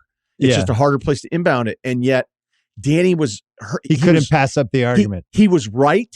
So I don't know if I have this right, but like, I want to ask him, were you so incensed in that moment that they were wrong that you actually argued something that was like a negative for you guys on the inbounds? And that's what I think we watch. We watch these guys and they only see when it's happening to them. They think they're getting screwed for 2.5 hours. And I like to try to accept the human nature part of it, but sometimes you're just like, dude, you're not paying any attention to the stuff that's actually going your way. But against SGA, no one ever gets done with one of those games because he is pushing off. He is grabbing with the arms. Again, I don't think it's as bad as like the first round draft picks of guys that bullshit their way through a game who, like there's certain players, if everybody played that way, the ratings would be 0. But I don't know that I don't think a coach can actually watch a game and go, we've gotten a few calls here tonight. I don't think they can do it. I was trying to think of, as you were talking, I was trying to think of like that coach referee relationship or player referee relationship. And it's the thing, I think, as both you and I got to know people in the league better and just you get under the hood a little bit. And it's so fascinating which guys hate other guys. And just certain coaches have certain refs that they just detest. And the ref knows they're detested. And then it's like, Tuesday night, we got this guy. Fucking hate this guy. And this is a huge part of the league. Or, it came out a little bit with the Chris Paul, Scott Foster stuff. But every player has one or two people that they just see and like, this fucking guy. And I wonder, like, OKC, part of their magic, SGA doesn't talk any shit at all, right? He just does his job, keeps his head down. Dagnall, I think, argues with the refs probably the least of any coach. I don't know if I'd say the least. Like, when he gets hot, though, he can get really hot. But it's only a handful of times. Mazzulla will get after it every once in a while, and especially if you've sat close to the Celtic game, he's doing a lot of stealth. Like he's riding refs left and right. You can't. Some of the better coaches are really good at not having it seem like on TV like they're riding the guys because that's what the refs hate. They don't want to be embarrassed. They don't want to look like they're taking shit. So sometimes you'll see like Kerr's really good at it. He'll walk over to a ref and it'll seem like he's talking to the guy in a really conciliatory way. But he learned this from Popovich. He'll come over and be like, hey, you realize you fucking suck, right? Like that was the worst fucking call ever. It's a smile on your face. And it seems like they're just talking, but he's like laying into the guy. But he also can become unhinged. Like Kerr will have an unhinged moment where you're like, he's a former player. The former players. Redick does this now too. Redick will just lose it every once in a while. Redick, and with him, you're like, are you going to cross? Because he gets so incredibly intense, which is not surprising because, Redick was the kind of guy in First Take when it started going in a direction he didn't want. He wasn't going to be like, hey, let's just all have fun. We're on TV. Right. He's like, you're a fucking moron and you shouldn't be on TV. And you're like, fuck this shit. Let's go to commercial. Fuck you. No, that's a good question. Because like Doc, I remember you can ask him about this next time you have him on. Well, Bill Kennedy was the guy that him and Bill Kennedy, like they literally hated each other. Okay, but the thing was with Doc, and he would admit it. Like I asked him once, I was like, do you ever think about like how much you work the refs? He's like, I complain too much. He's like, I complain way too much. And it's from the initial tip, it's just on. And when those Clippers teams had Chris Paul, Blake, DeAndre Jordan, and then Austin Rivers was like, fuck it, I'm in the mix. Those guys just hammered refs the entire time. And but that's if you're where the ref, you're reffing the Clippers and you're like, fuck. Exactly. I got the Clippers tonight. I hate these guys. That's where I'm like, I understand the working the refs. Like, you can't just be quiet the whole time. But I think there's this element of like, you've expended so much energy into this. And now every one of your players is thinking about the refs because our head coach, all he's doing is thinking about the refs. Yeah. And there's a point of absolute diminishing returns where it just may come back to like the guy cannot help himself. There's too many guys that can't help themselves. I would think the best way to go about it is to like lay out, to be like really pick your Stevens spots. used to do that. Stevens was always the most mellow and just had that kind of calm demeanor. Well, you know, another thing Tatum, I think Tatum's one of the Tatum is just a great guy. He's a good role model. Tatum's approval rating right now has never been. It's crazy. He's just a good guy. But Tatum does like 3-4 terrible, stupid things with refs that he can't stop doing. He does the wave. You do that, you don't get the call, and you're walking the wave back is and you a do waste. the fuck you wave. That's a technical. You're just not getting your technical money's for that. worth. Yeah. It's not even like you might as well go toward them and like shake your fist or something. But he does this passive aggressive stuff, which I think they hate even more. Like, fuck you. I'm teeing you up for that. Fuck you. How dare you wave at me? But the best one I ever saw going to games over the years was dealing with the refs was Jordan. But I think there was so much star power with Jordan. Like, I almost feel like this helps the GOAT case if you're talking GOATs. The way the refs were just in his pocket. And I'm not talking about him getting calls. I'm talking about like during the dead spots when people are shooting free throws before the game. These guys treated him like, you know, it was like Beyonce walking on stage and they were like in the Bayhive. You know, it was, especially the last 3 years after he came back, he just had a command of the fans, the refs, the room. He got every call he wanted. If he was upset at a call, he could say whatever he wanted. If he was yelling at a ref, the ref was like kind of bummed out. It's like, oh, Michael Jordan doesn't like how I'm reffing today.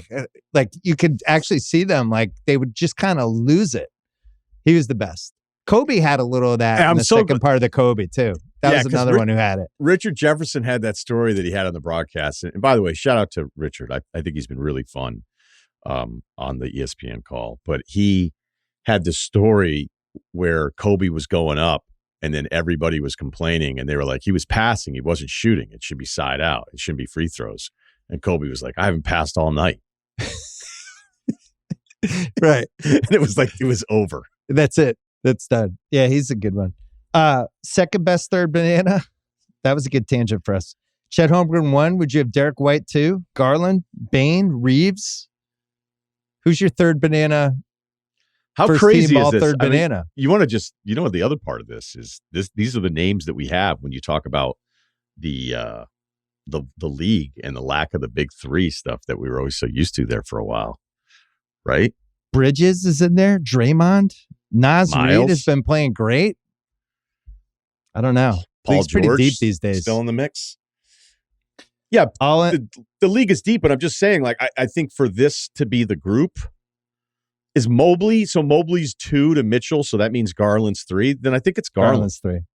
So Garland number 2. So you go Holmgren 1, Garland 2, or Garland 1, Holmgren 2? I'd say Garland ahead of Chet just because he's done it all season long. Garland 1, Holmgren 2, Derek White 3. Would you rather have Mikal Bridges or Derek White? I'd rather have Derek White. Suggs doesn't count? No, he's out for the year.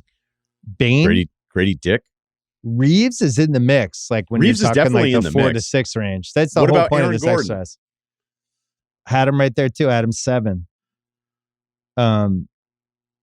And then Nas, the way Nas is playing was the other one. Dude, I don't know. I might put Jaden over him now. I'm loving what I'm seeing from Jaden lately. But all NBA watch. I think Jokic, Tatum, Giannis, SGA, Mitchell at the top is in pen at this point. Second team.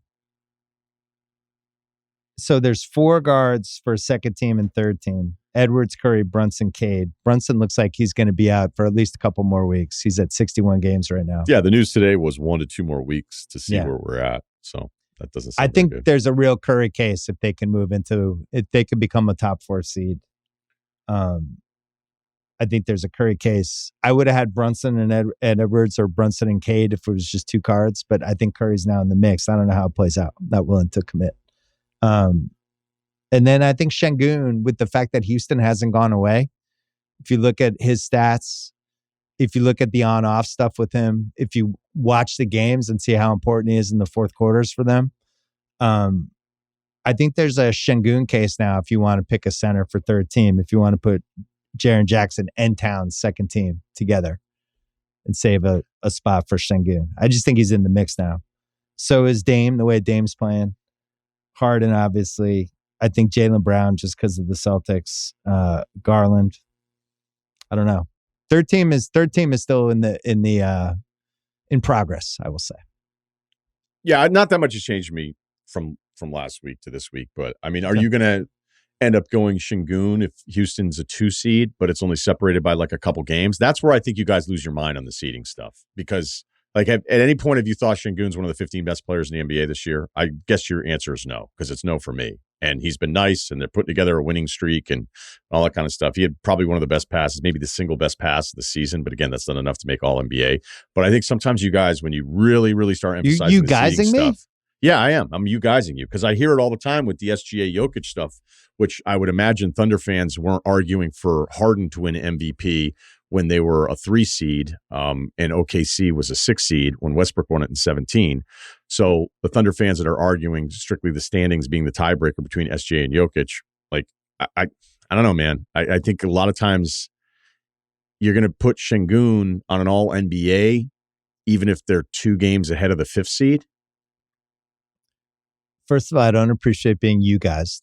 I did. I don't do it to you often. Second of all, as you know, I'm a traditionalist, and I want a center on my third team. And if Jaren Jackson and Towns make second team, I have a center spot for the third team. So at that point, I don't know who the other options are for center. I mean, it's Wemby's spot. Wemby went out. It's not my fault. It's not you guys' fault. That's not your fault. You're right. That part I'll concede. The thing for me is I think ultimately when we finally get to game 82, I might have trouble putting Towns second team All NBA with some of the defense stuff I've watched. I've been watching it more carefully. I might not be able to get there with him as a second team All NBA guy. There's some Jokic has them too. Jokic has some bad defensive possessions too. There's some just god awful Towns defensive possessions. So I'm factoring that in as well. He's either second or third team. He's going to make one of my 3 teams.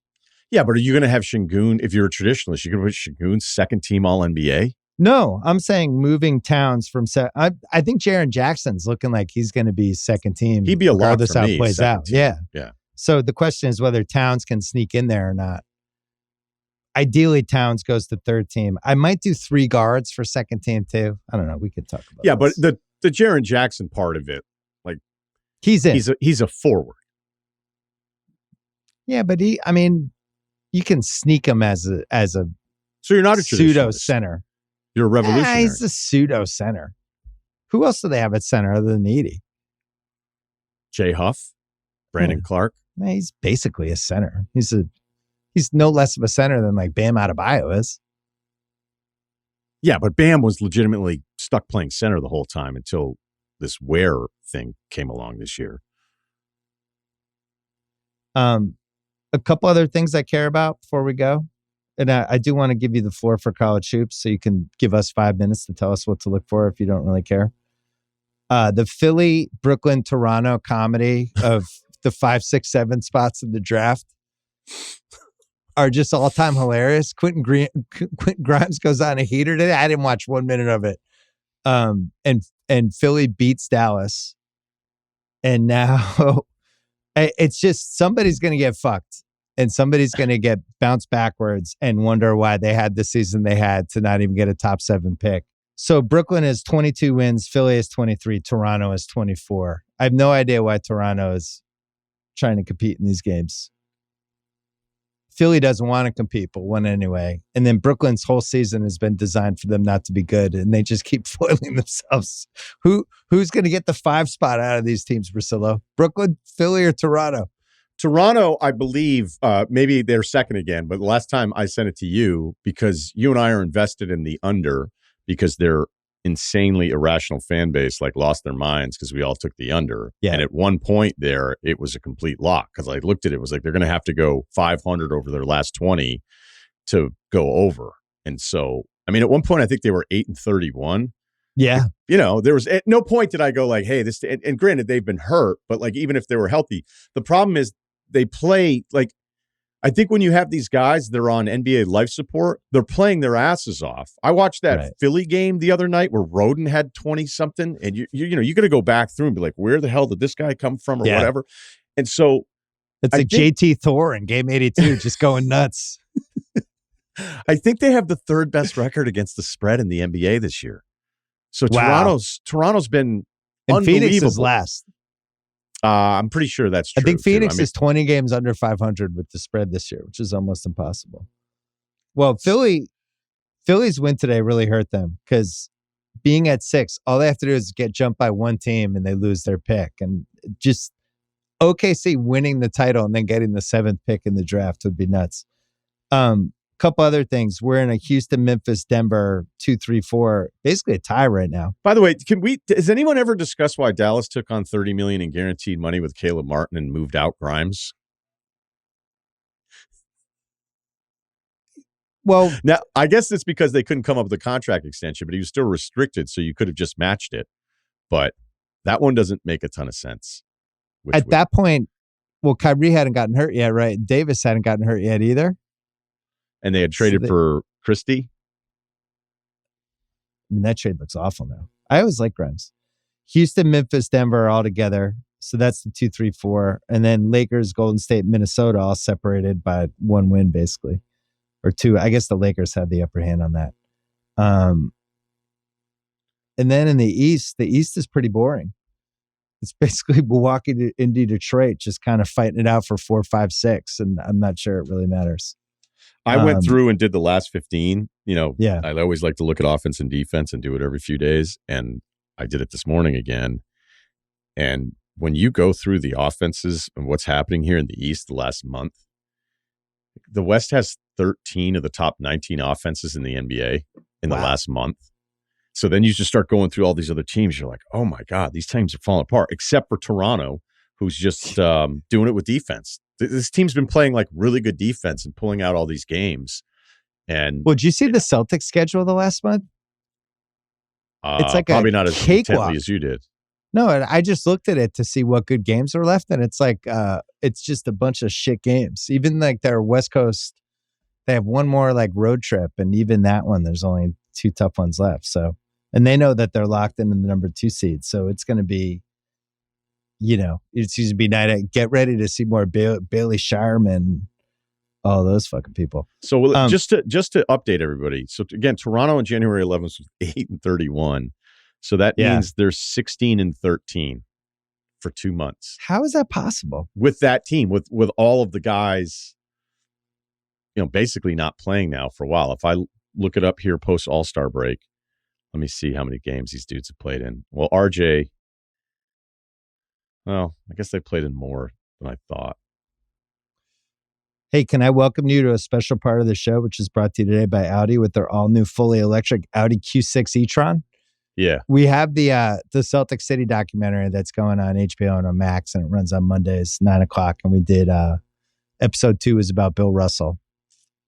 Did you ever do the exercise? I know it's hard to cross eras, but did you ever do the exercise of, if you put Russell now, I don't think he can be the same height and weight. I think you almost have to make him 2025 Russell. So maybe make him 6'11". But that skill set that he had, what would that look like now? Because I actually think there's a thought that it'd be I'd be Bam Adebayo. And it's, I think you have to add the better shoes, the better conditioning, all the diets, all the advantages they have now. I actually think he would be as impactful as he was 60 years ago. Is my hot take. But what do you think? Because there's more athletes now. The game's different. You need shooting. obviously he wouldn't be able to space the floor. There would be some stuff that would be a little weird. But how do you see, like, when you try to translate the guys from the 60s to now, is it just impossible, or are there things you think you could take? It always felt incredibly disrespectful to just go, okay, well, he's 6'8" and 225, and he'd be a role guy. I mean, it's Bill Russell. So I never wanted to do that. Maybe if I were really young, I'd be that way. But then every single person would tell you that saw him play, like he would figure it out. It's like, well, did he grow? So like, what are we talking about here? It's almost like Michael Kidd-Gilchrist size. He was 6'9" and 5/8. So that's basically Tatum's height. Because I think Tatum's legitimately 6'9". Yeah, Gilchrist is shorter than that. So yeah, I shouldn't say that. But look, I got to interview him once. It was probably one of the biggest thrills of my career, and everybody asked him the same thing, and he's just like, I was going to run these guys. So is it a Mobley without the 3 in the corner a couple times a game? Is it Mobley, like Mobley 2.0, a crazy version of him where he's just all over the place, like having the greatest game of his life, but that's just him, like the part that would be interesting to me is just how everything, because I read up on him after we had episode 2. I just went on a Russell deep dive binge. And it's the competitiveness thing that is just the over and over thing, right? Where he was just like psychotically competitive, which is what Jordan had too. So I think it'd be interesting to take that and just put that into the current basketball season and league pass, and like even put him in an all-star game and all these different, things that we were always mad that the guys aren't trying harder, where they're going through the motions, and he just couldn't really do that until the tail end of his career when he started to run out of gas. So what was it? He's 7-0 in game 7s. I mean, I had some of the stats I had for you. Right. And then I think there's some other ridiculous one where he's 16-2 in elimination games. Okay. He was 10-0 in game 7s. Against Wilt, he was 84-58. The interesting thing is, like, and I wrote a thing in my book about it, like just the myths that come out of the Russell Wilt thing. And one of the myths is like, oh, Wilt's numbers were so much better than Russell's. And then you go to the playoffs, they averaged the same amount of rebounds. Wilt had 24.5 rebounds in 160 games. Russell had 24.9, so he had more rebounds. Russell had 4.7 assists. Wilt had 4.2. And then Wilt scored 22.5 points. And Russell had 16.2. So in the playoffs, that's 160 games, not a small sample size, you got 6 more points a game from Wilt, and Russell was better at everything else, but Russell was also like the greatest teammate of all time and the best defensive player of all time. I don't know what we're arguing. And then the other thing was the supporting cast, which I debunked pretty quickly. Like, yeah, Russell, first 5 years of Wilt's career, Russell had better teammates. Then the rest of Wilt's career, he always had the best teammates. So that you can't say that one either. He's weirdly become underrated, partially because there's no stats that capture some of the stuff he did. Like, we didn't keep track of blocks till 1973. So you're just like, yeah, Russell had a lot of blocks that game. And that's how we talked about him in like game 7 of a conference finals, whereas like kept track of points and rebounds. So, I think he's underrated. He's fallen out of the GOAT conversation, even though he won the most. Everyone in his era always talked about how incredible he was, and there was no greater winner, all that stuff. So obviously there's some hybrid, but he's to me, he's still in the top 4 all time.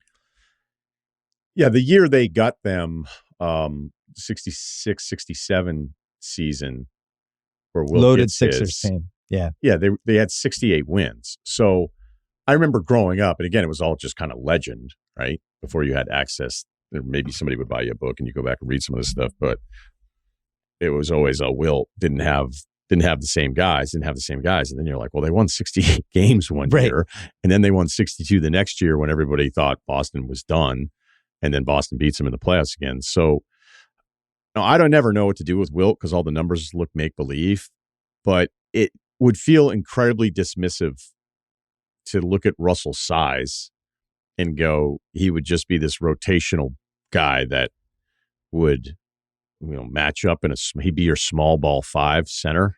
It just, it seems wrong. And maybe there's just no point in even doing it because that's probably the answer. It would basically be what Jonathan Isaac was doing last year in the Magic and those 20-minute stretches multiplied by 5, but he would have been doing it for 8 straight months every year. Wow, we were like, holy shit, Russell had 17 blocks. I think what I like the most is the last title that they got against the Lakers. Yeah. Like that one where people think it's kind of over. And I also loved in the doc where it was just very classic, and this is another example of things never change, is that post-Red stepping down, they make Bill Russell player coach. And so if you do something different and it doesn't work, it's way worse than just doing it the same and not having it work. So then it's a Russell thing, and then it totally works out.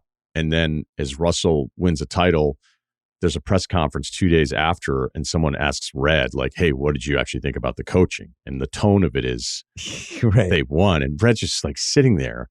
And I think the access, all the different historical stuff that you guys have put into this, and I know there's so many people involved in this project, but of all of the projects, I think it's just good to remind people of what that run was. And for it to be partnered, with your platform and with HBO, people are going to think I'm kissing your ass here, but I just think it's the truth. The same way The Last Dance, it was just nice little reminders. And when we didn't have games during COVID and we were watching those Bulls series and you and I were going through them, like, I'm really glad that I did it because it helped me have like a completely different level of appreciation. And it was the first time I was watching the Bulls as somebody that just talks about basketball, not just a guy in college that was pissed that Jordan was winning all the time. Like, I didn't really appreciate Jordan enough because I certainly wasn't a Bulls fan. And, again, I wanted Barkley to beat him so bad in '93. So to watch this, and I've seen a lot of this stuff, but to see it and then the added depth and how long this is going to go on, I do think that if you think of the worthy things of the 20th century that are worth reminding people of, 11 titles in 13 fucking years is a pretty good start. Yeah, I mean, that's certainly how we felt working on it. Because I just think people forget. And it's like, there's only 8 teams back then. I remember during The Last Dance, you and I were doing those pods, and we were so stunned how little everybody knew about the Jordan Bulls. It was one of the first times I really felt old. Remember there was that Rodman episode, and everybody's like, Rodman, what was up with that guy? And we were like, what? He's just assuming everybody knew Rodman was this crazy up and down roller coaster ride that they were able to just kind of corral in time for these 3 straight postseasons. And basically people like my son just had no idea, which of course they wouldn't, but you just kind of forget because we know all the beats. So that was one of the things we were trying to do with the Celtics series anyway. It's what is a lot like, of meat though? there. What is it like for you personally to be able to produce something like this that's basically your favorite thing in your life? For me, I didn't want to fuck it up. I mean, we had so many good people behind it, but I felt like I would have been so mad if somebody else did it and didn't get stuff right. So for me, it's like, just let's not fuck this up. We got one chance. Let's try to make the best version of this. And, I think, what was the one? Like Last Dance, I think, did a great job of, here's this piece of IP. Unless you were his teammate, right? well, that's true. But I mean, the stuff that people got mad about was pretty honest. And that was all that stuff that was in the books too. It was just a lot of people to know about it, And Isaiah was mad about how he was portrayed in it, which I get, I understand. But that was... What'd you think was going to happen? Yeah, that was Isaiah's reputation. That's why he got left off the dream team, Like he was a pretty polarizing guy when he played. So I think when you're doing these things, you have a responsibility to tell the history, be as fair as possible, weigh the agendas of the different people who are doing interviews for it, because as the years pass, it becomes super easy to tweak stuff however way you want to make yourself look better. And, these are documents. If you're doing them correctly, they're documents. I loved Kuzi admitting he'd never sniffed or snorted or shot up. Right. He's like, like Bob Cousy sitting there north of 90 going, I never considered myself hot. Because they show some campaign of him and Frank Gifford. Right, where they were like supposed to be these heartthrobs. Yeah, Gifford, a looker. And then great job like, he's like, I did drink beers. We did drink a lot of beers because, in season, you didn't want to be drinking the hard stuff and have somebody go, why are you drinking that? You're an athlete. He's like, but I never sniffed and I never injected or I never shot. And it was just the thing. It's always like the couple chances I ever had any access to stuff when I was still living in Boston, there's just like, it's not even my generation. I don't even know if it's your generation. I think it's our father's generation of like the reverence and the holy fuck. And, you know, it meant a lot to me. And I certainly appreciate it more now having the Celtics Comcast station just invite me to be a part of that studio stuff. And I remember how much it meant to my father when he's like, you're sitting on a desk with Tommy Heinsohn. Like you're sitting next to Tommy Heinsohn, kind of arguing about what just happened in a playoff game. And I'm kind of like, you know, Tommy was a little tough to me at first because he was like, who's this guy? And then he was a big teddy bear and we were great. And he was so awesome to me. And, you know, maybe this doesn't resonate with anyone outside of the New England area or whatever, but like these dudes were gods to our fathers. And at least the accomplishment, you know, it matches it. Like, how else would you have ever thought? Like, think about these guys as you have so many of the people in the doc going, you just went into every summer assuming the Celtics are going to win the world championship. Right. It was expected. I remember it came out that, or maybe I'd mentioned that I was writing my basketball book in the late 2000s. I think I probably told you this story, but I'll say it again. And I went to a Celtic game during the KG season. And some guy came up to me. He was an older guy. He was like my dad's age. And he was like, hey, it was like at halftime of the game. He was like, hey, you writing that basketball book? I saw you writing a basketball book. And I'm like, yeah. And he's like, you better get Russell right. Russell was the best. You don't understand. Russell was the best. I was going to those games. Russell was the best. Just make sure your book covers that. And he walked away. I was like, all right. Like little stuff like that matters. Like this guy was like, just went out of his way to tell me that for 12 seconds. Went and got a beer. I mean, honestly, it sounds like my dad might have grabbed you. Because and look, my father played and, you know, he was a big guy and he used to, for these high school all-star teams he was on, they used to have those barnstorming things for the athletes in the off season. Right. So Will actually told my father, he was like, hey, because my father was always the tallest. And he was like, hey, do you, how many points you score? You know, he'd be like, oh, 16 or whatever. Yeah. He's like, he goes, when the guards go down the court, do you run after them? And he was like, well, you know, he's like, never stop running. He goes, it's extra 8 points a night. Like, don't. He goes, wow. Always. He's like, the guards, they always miss the layups. He's like, so when a guy gets out on the fast break, but it's 1-on-1 or it's 2-on-2, you always run. He goes, it's extra points. Like, and Will wasn't even thinking of like, it's winning. It's extra points. Right. You know, I don't know if it's a thing where, you know, our influences are so Celtics heavy based on what our families grew up rooting for, but the Wilt Russell thing to them is like embarrassing. And yet you pull up Basketball Reference and it would seem embarrassing to think that Russell was better than Wilt. So, you know, I can only defer to kind of like, and look, I'm not even going to say I can defer to it. I can read everything. Montville's most recent book that really got into that finals and the part where the comeback happens with Wilt. Like, there's just a generation of people that would look at Wilt as this guy that you actually wouldn't trust despite the resume. And it's just hard when you're not living it every day today and you're only going by other accounts. The crazy thing with Wilt was how many people, players and coaches who either played with him or against him or coached with him or against him, just murdered him. And I don't know whether that was the era or if he was that frustrating, but people just had no problems talking about how he didn't want the ball in the clutch. He's a pain in the ass. I mean, he did get traded twice during the prime of his career, which is usually a red flag. Anyway, Celtics City, third episode. The all-new fully electric Audi Q6 e-tron, a huge leap forward featuring effortless power, serious acceleration, the most advanced tech of any Audi ever. Experience technology that puts you center stage with a panoramic digital stage plus an optional screen for front seat passengers, perfect for watching the latest sports documentary. The Q6 e-tron, not just a new EV, it's a new way to experience driving. Learn more at AudiUSA.com. Always pay careful attention to the road. Do not drive while distracted. Speaking of books, John Feinstein passed away. And he wrote one of the great sports books of all time, Season on the Brink, which I think breaks the game as the best sports book ever. Oh, I'll fight that one probably to the death because I don't think anyone's going to top it. And then there's 4, 5, 6 books after that have to be mentioned. And Season on the Brink would be one of the first ones for me. I remember reading it on an airplane. And the airplane could have crashed. And I would have been like, hold on. I'm on page 68. Like, I don't think you can overstate how little information we had in the 80s.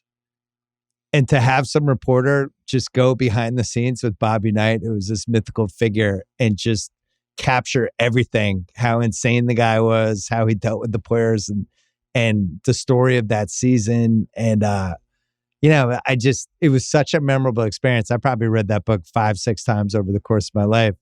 So after you read a book like that, like the rest is gravy legacy wise. And during a week like this, he wrote a bunch of books, but that book was an all-timer. I feel like it changed the way people approach sports books after that. And it's a Hall of Famer for me, Russillo.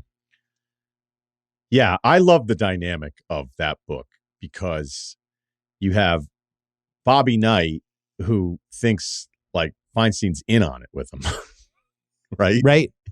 He's like, yeah, this guy's just like, a big fan. But he's young and he's ready to kind of make a name for himself. And then Bobby Knight looks at it as a complete betrayal. But it was like, well, what did you like? However, that was accepted, or what the understanding was, it was two personalities where it actually made sense that after that book came out, like everybody was pissed, but it put John on the map. Yes. And I definitely enjoyed, like he had I'm trying to remember, I think the open inside the ropes at Bethpage Black on the O2 US Open. I love that one. The Punch is awesome. Good Walk Spoiled was a good one. Yeah. I mean, I kind of kept going back to him. Like he was one of those guys that just was benefit of the doubt for a really long time because of his Season on the Brink. And it predates Friday Night Lights, right? So it was one of those things where you couldn't believe like you were getting this kind of information because we just never got any of it. We never got any of that kind of stuff. And Knight was really the number one guy as far as who, if you could ever spend a season with the coach and getting to know him, he'd be the first choice. And I think because John was so much younger, I believe is the way the story goes, that Knight just was like, oh, whatever. Yeah, like he can hang around because he's not established.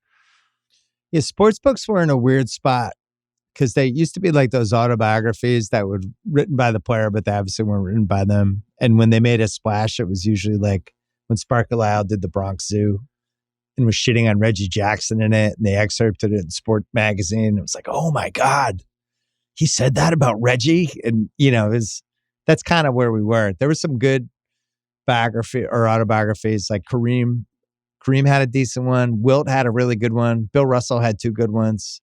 But for the most part, there wasn't books like this. Halberstam breaks of the game when he spent like a year just immersed in the NBA.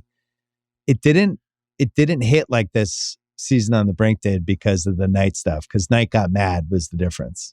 The way Knight reacted to the book became part of the story. And Knight was, I don't know, the first in the 70s, 80s, 90s, one of the 3 or 4 biggest coaches, period. I don't even know how to describe him now. We don't have coaches like that anymore. Like you talked about Dan Hurley before. Knight was like 100 times bigger than Dan Hurley. Totally. I mean, Bobby Knight was this guy that, again, if we get into the generational stuff that we were talking about with the Celtics, is like everybody's dad would have wanted their son to play for Bobby Knight, which probably surprises a lot of the younger people that are listening right now. Yeah, like Bobby Knight's where you would want your son to go play because he would turn you into a man. And I would argue the more it continued, like Knight he was a great coach, but he was also a fucking bully, and I hate bullies. And it started to cross a line there, but it's just absurd to think of like how he it was just so strained that Indiana was basically trying to figure out any way that they could move on from the guy. But it's pretty clear, even though John was with the Washington Post, I think the story goes, and I'm looking it up as we're kind of on the fly, because the book came out in 86, right? So yeah. And I remember my father never being able to put it down.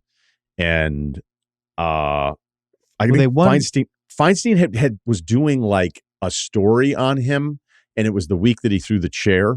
Yeah. And Feinstein didn't kill him. So it makes me think that maybe Knight was like, oh, I'll give this guy access, and he's like an ally. And John was hoping to become like an author and get bigger book deals and everything. And I think knowing John, not that I had a lot to deal with him, because there wasn't, I don't know how much you dealt with him with your overlap at ESPN, because it wasn't like he was coming up to Bristol doing a ton of stuff. He would come on to promote a book. I helped him promote a book with Red, actually, the Red Auerbach book that he did, which was the worst time promotion of any book ever, because Red came up to the Kowloon in Saugus, and John. The Kowloon? Yeah, but it was the day after the Red Sox had won the World Series in 2004. So we had planned this all out. Actually, Eddie Anelman planned it out, and then he went to Hawaii. So then Eddie wasn't on the air at the local station when the Red Sox broke the curse of 8 decades. Smart. And then they were like, hey, we got to put you guys on. And we were like, okay, no problem. Then they're like, if it's a sweep, it's going to be the day after. And then people were calling in going like, are you guys the dumbest radio station? And it was like, the answer is yes. Yes. The answer is yes. But it sucked because Red's there in person. And, it's Red. I mean, are you like kidding 2 years me? before he died. Right. And so John is really thankful at the time because we're promoting the book. And the book was fun. It was, it was a little different. It was kind of like this lunch thing that he would tell these different stories, but whatever. Yeah, that book, that Red book was written, I think, 3 different times by 3 different authors. It was like stories about Red. I read all of them. I enjoyed them. That book came out in 86. Another really interesting thing happened with it. Then they had the Steve Alford, Keith Smart year after the book. And I didn't have like a favorite college basketball team after the BC gambling scandal. I was kind of a free agent. And that book made me like the Indiana, just kind of like, oh, I know those guys. And when that run happened, and then they beat DC and Syracuse, and one of the worst no timeouts of all time. Another one that's forgotten. Go watch that game on YouTube, young people listening to this. Keith Smart hits a shot with like 3 seconds left, and Syracuse just completely botches. I don't know what they're trying to do. Anyway, it was so interesting watching that run with the background of this book and how vivid it was, and all the characters and Alford and everybody else. It's a really great one. It's not that long. I think it's totally worth rereading. And I'm going to read it at some point over the next 6 weeks, because everybody talking about it got me fired up. And we talked about what Russell would be like now. Can you imagine taking 1986 Bobby Knight and just dropping him into college sports in 2025 in the NIL era and social media and people getting triggered? I think he would get fired within 5 minutes. It's like, Bobby Knight has been hired. Oh, Bobby Knight has now been fired. I wouldn't say he was the easiest ESPN employee they've ever had either. No, I don't think he was. But, there was sort of some grandfather status there. And they kept putting him on TV. And look, I mean, Bobby was like the best for his era, but you're right. Like he couldn't fathom seeing the sport evolve the way that it would. And I think there's something to be said of being like, hey, when everything's even, I'm going to be better than anybody else I'm going up against as a coach. And for a really long time, you could definitely make that claim with Knight. He's a good character in Breaks of the Game too. There's some good Bobby Knight stuff in there. Before we go, give us 3 minutes. What do we need to know about March Madness? The Johnnies, baby, we're back. It's pretty funny. I was thinking about St. John's. I grew up a big St. John's fan, as a lot of people know. So the 2 seed going up against You're a big Omaha. Howard Trish guy, I remember. Yeah, that's the bigger reason. The last time I cared this much, they were the 2 seed against Gonzaga, and they lost in the second round. I think it was Santangelo went crazy. And at the time, I was not in the business. I was just a 24-year-old kid, super fired up, just so I cared about this more than I cared about the NBA. And my buddy and his girlfriend and my girlfriend, we were like the Gatsbys. And they were like, hey, we're going to come over and watch the game. And I was like, this is a terrible idea. And I had like a studio, and when you move into a studio apartment with no actual bedroom and the mattress is still there and you're like, win. That's kind of the place I was at in my life. And so my buddy kind of knew, and then his girlfriend was foreign. And I think the reason I said yes is because the girl I was dating was a teacher. So it would have made sense that next game would have been like maybe the Saturday or whatever. So I was like, okay, I guess like I have to do this because you can't see each other during the week all that much, which I actually, was great for me. So I was so fucking mad about that game because I love that team so much in '99, the run that they made, the regional final against Ohio State, which, by the way, I watched that in Jamaica, and I was at a table. I told everybody just to leave me alone for a little bit, and then a busload of Ohio State fans showed up to the grill and cheering on Ohio State as St. John's lost the regional final. So I had a terrible time that time. So then I was just going to watch it alone. Anyway, Gonzaga beats them. St. John's loses, and I was so mad, Bill. I was so mad I left my own apartment and had to walk down the street. I had to go for a walk down Church Street by myself. And then the German girl was like, I think in her accent was like, I think you take sports too seriously. And I was like, yeah, but now is not the time. Yeah. I'm surprised that's all he said. Well, my buddy thought I was kind of being a loser, but he understood. You should have come back with something from like some sort of German history thing just to fuck with her. Yeah, right. Just like you guys decided to defend a peninsula in the ocean. Dumbasses. I remember my friend Ben, who I could talk about this story now because he's not with the person anymore, but the Patriots game when they lost to the Ravens in the playoffs in like 2011 range. When Ray Rice just first play. Yeah. No, it might have been the Jets game. What was the one where Ridley got knocked out? It was the Jets. The rematch after they had killed them? Yeah, it's the Jets game. He came over halftime with his girlfriend, who I don't even think he'd been dating that long, but I was like, you should come over and watch the game with me and my dad. And it was like Pats fans. And then he showed up with the girlfriend. The moment I saw her, I knew the Pats were going to lose. I was just like, I had the vibes off in the room. I feel like we're controlling this. But the Jets just went on a run right after they showed up. So I make fun of them about it now, but I thought it was a bad sign. Yeah, it wasn't in no form at like 24 It's not rational years old. in any way. Right. There's no way that I'd be like, one, my apartment was disgusting. Yeah. But again, we're all young, right? So we're young enough to think like it would still be normal. And meanwhile, like my girlfriend kind of knew, but she didn't really love that version of me. But again, she was actually kind of a sweetheart and like she gave me a lot of rope. And looking back, it was like, man, I was such a dick. But his girlfriend was annoying the shit out of me because she would be like, do you have any more Chardonnay? And I'm like, are you You're fucking just trying to focus like, on the game? Like, is this guy going to miss a three? Yeah, right. Like, and there's like one couch. There's not a lot of room. Again, it's a studio. So I don't even know if it was 200 square feet. And I'm sitting there and I cared about the outcome of that game probably as much as like maybe the Suns Bulls in 93. Some of those A's series with the Sox, you kind of knew they weren't going to get it done. So it wasn't like this massive letdown. Dave Stewart era? Dave Stewart, yeah. But maybe the comeback against the Angels in 86. Like, I'm just trying to think of like the outcomes of games that I cared about that much because it was like the very end of my run of not being in the business and being desensitized to it a little bit. But it was the worst possible setup. And then I was convinced the only reason why St. John's was losing is because I allowed this to happen. So that's on me, really. So now the Johnnies are back. Yeah. Nephew Kyle is all into FaceTime. I don't think you guys are going to be closer than right now. Can I say one St. Johnny's thing? Because and we've probably even talked about this. I've never understood why NBA teams don't add presses if they have depth. Like, I feel like on the side of OKC was just like, hey, with our 7 through 12 guys, let's just have a press that we can do for 3 minutes and the team will never know when it's coming. It would be one of the great weapons we could have in basketball, especially against certain teams that don't necessarily have a backup. Though? Patino tried it as like an actual regular season. We're going to do this for long stretches. I'm just saying a little 3-minute thing like, that Austin Reeves is going to be the point guard right now. Let's press this guy for 3 minutes with the press that we've been working on.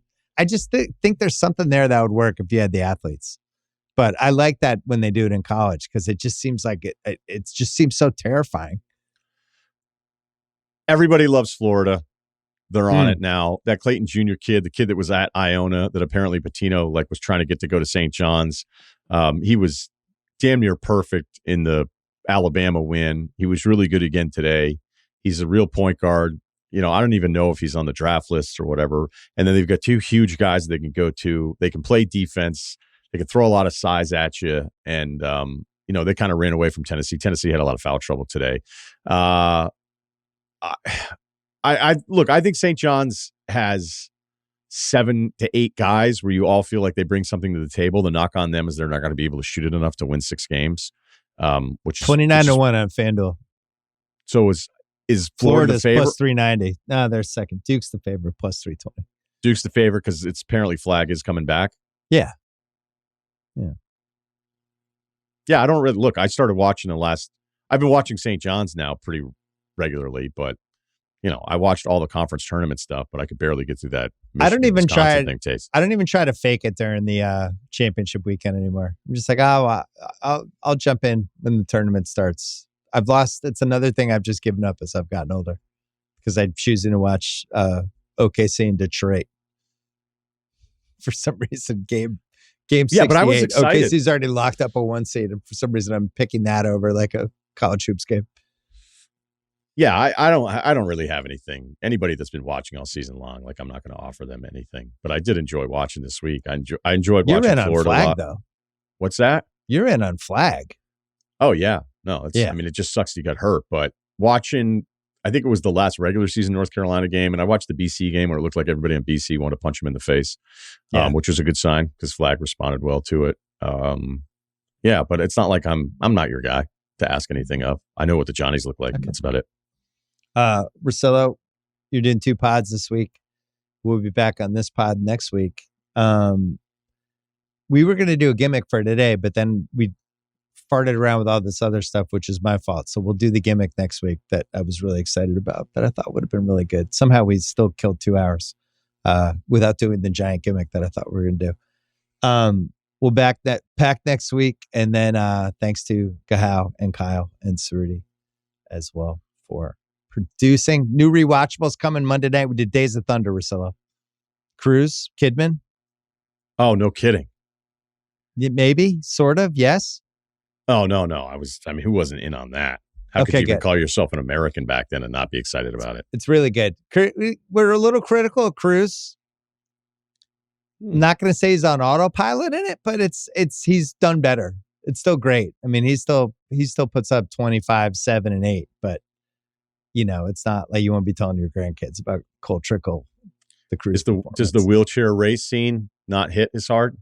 No, hits harder. Hits harder. Harder. Yeah, it's great. We broke it down. Anyway, that's tomorrow. And then Prestige TV, The White Lotus, episode 5, which is a capital B banger, which you got to watch tonight. Capital B, pulsating in bold banger. I'm watching it. I am on it. I needed something after the Ruby Frankie documentary, which I would suggest maybe not watching. Adolescence on Netflix is good too. Check that out. Anyway, Russillo, good to see you. See you.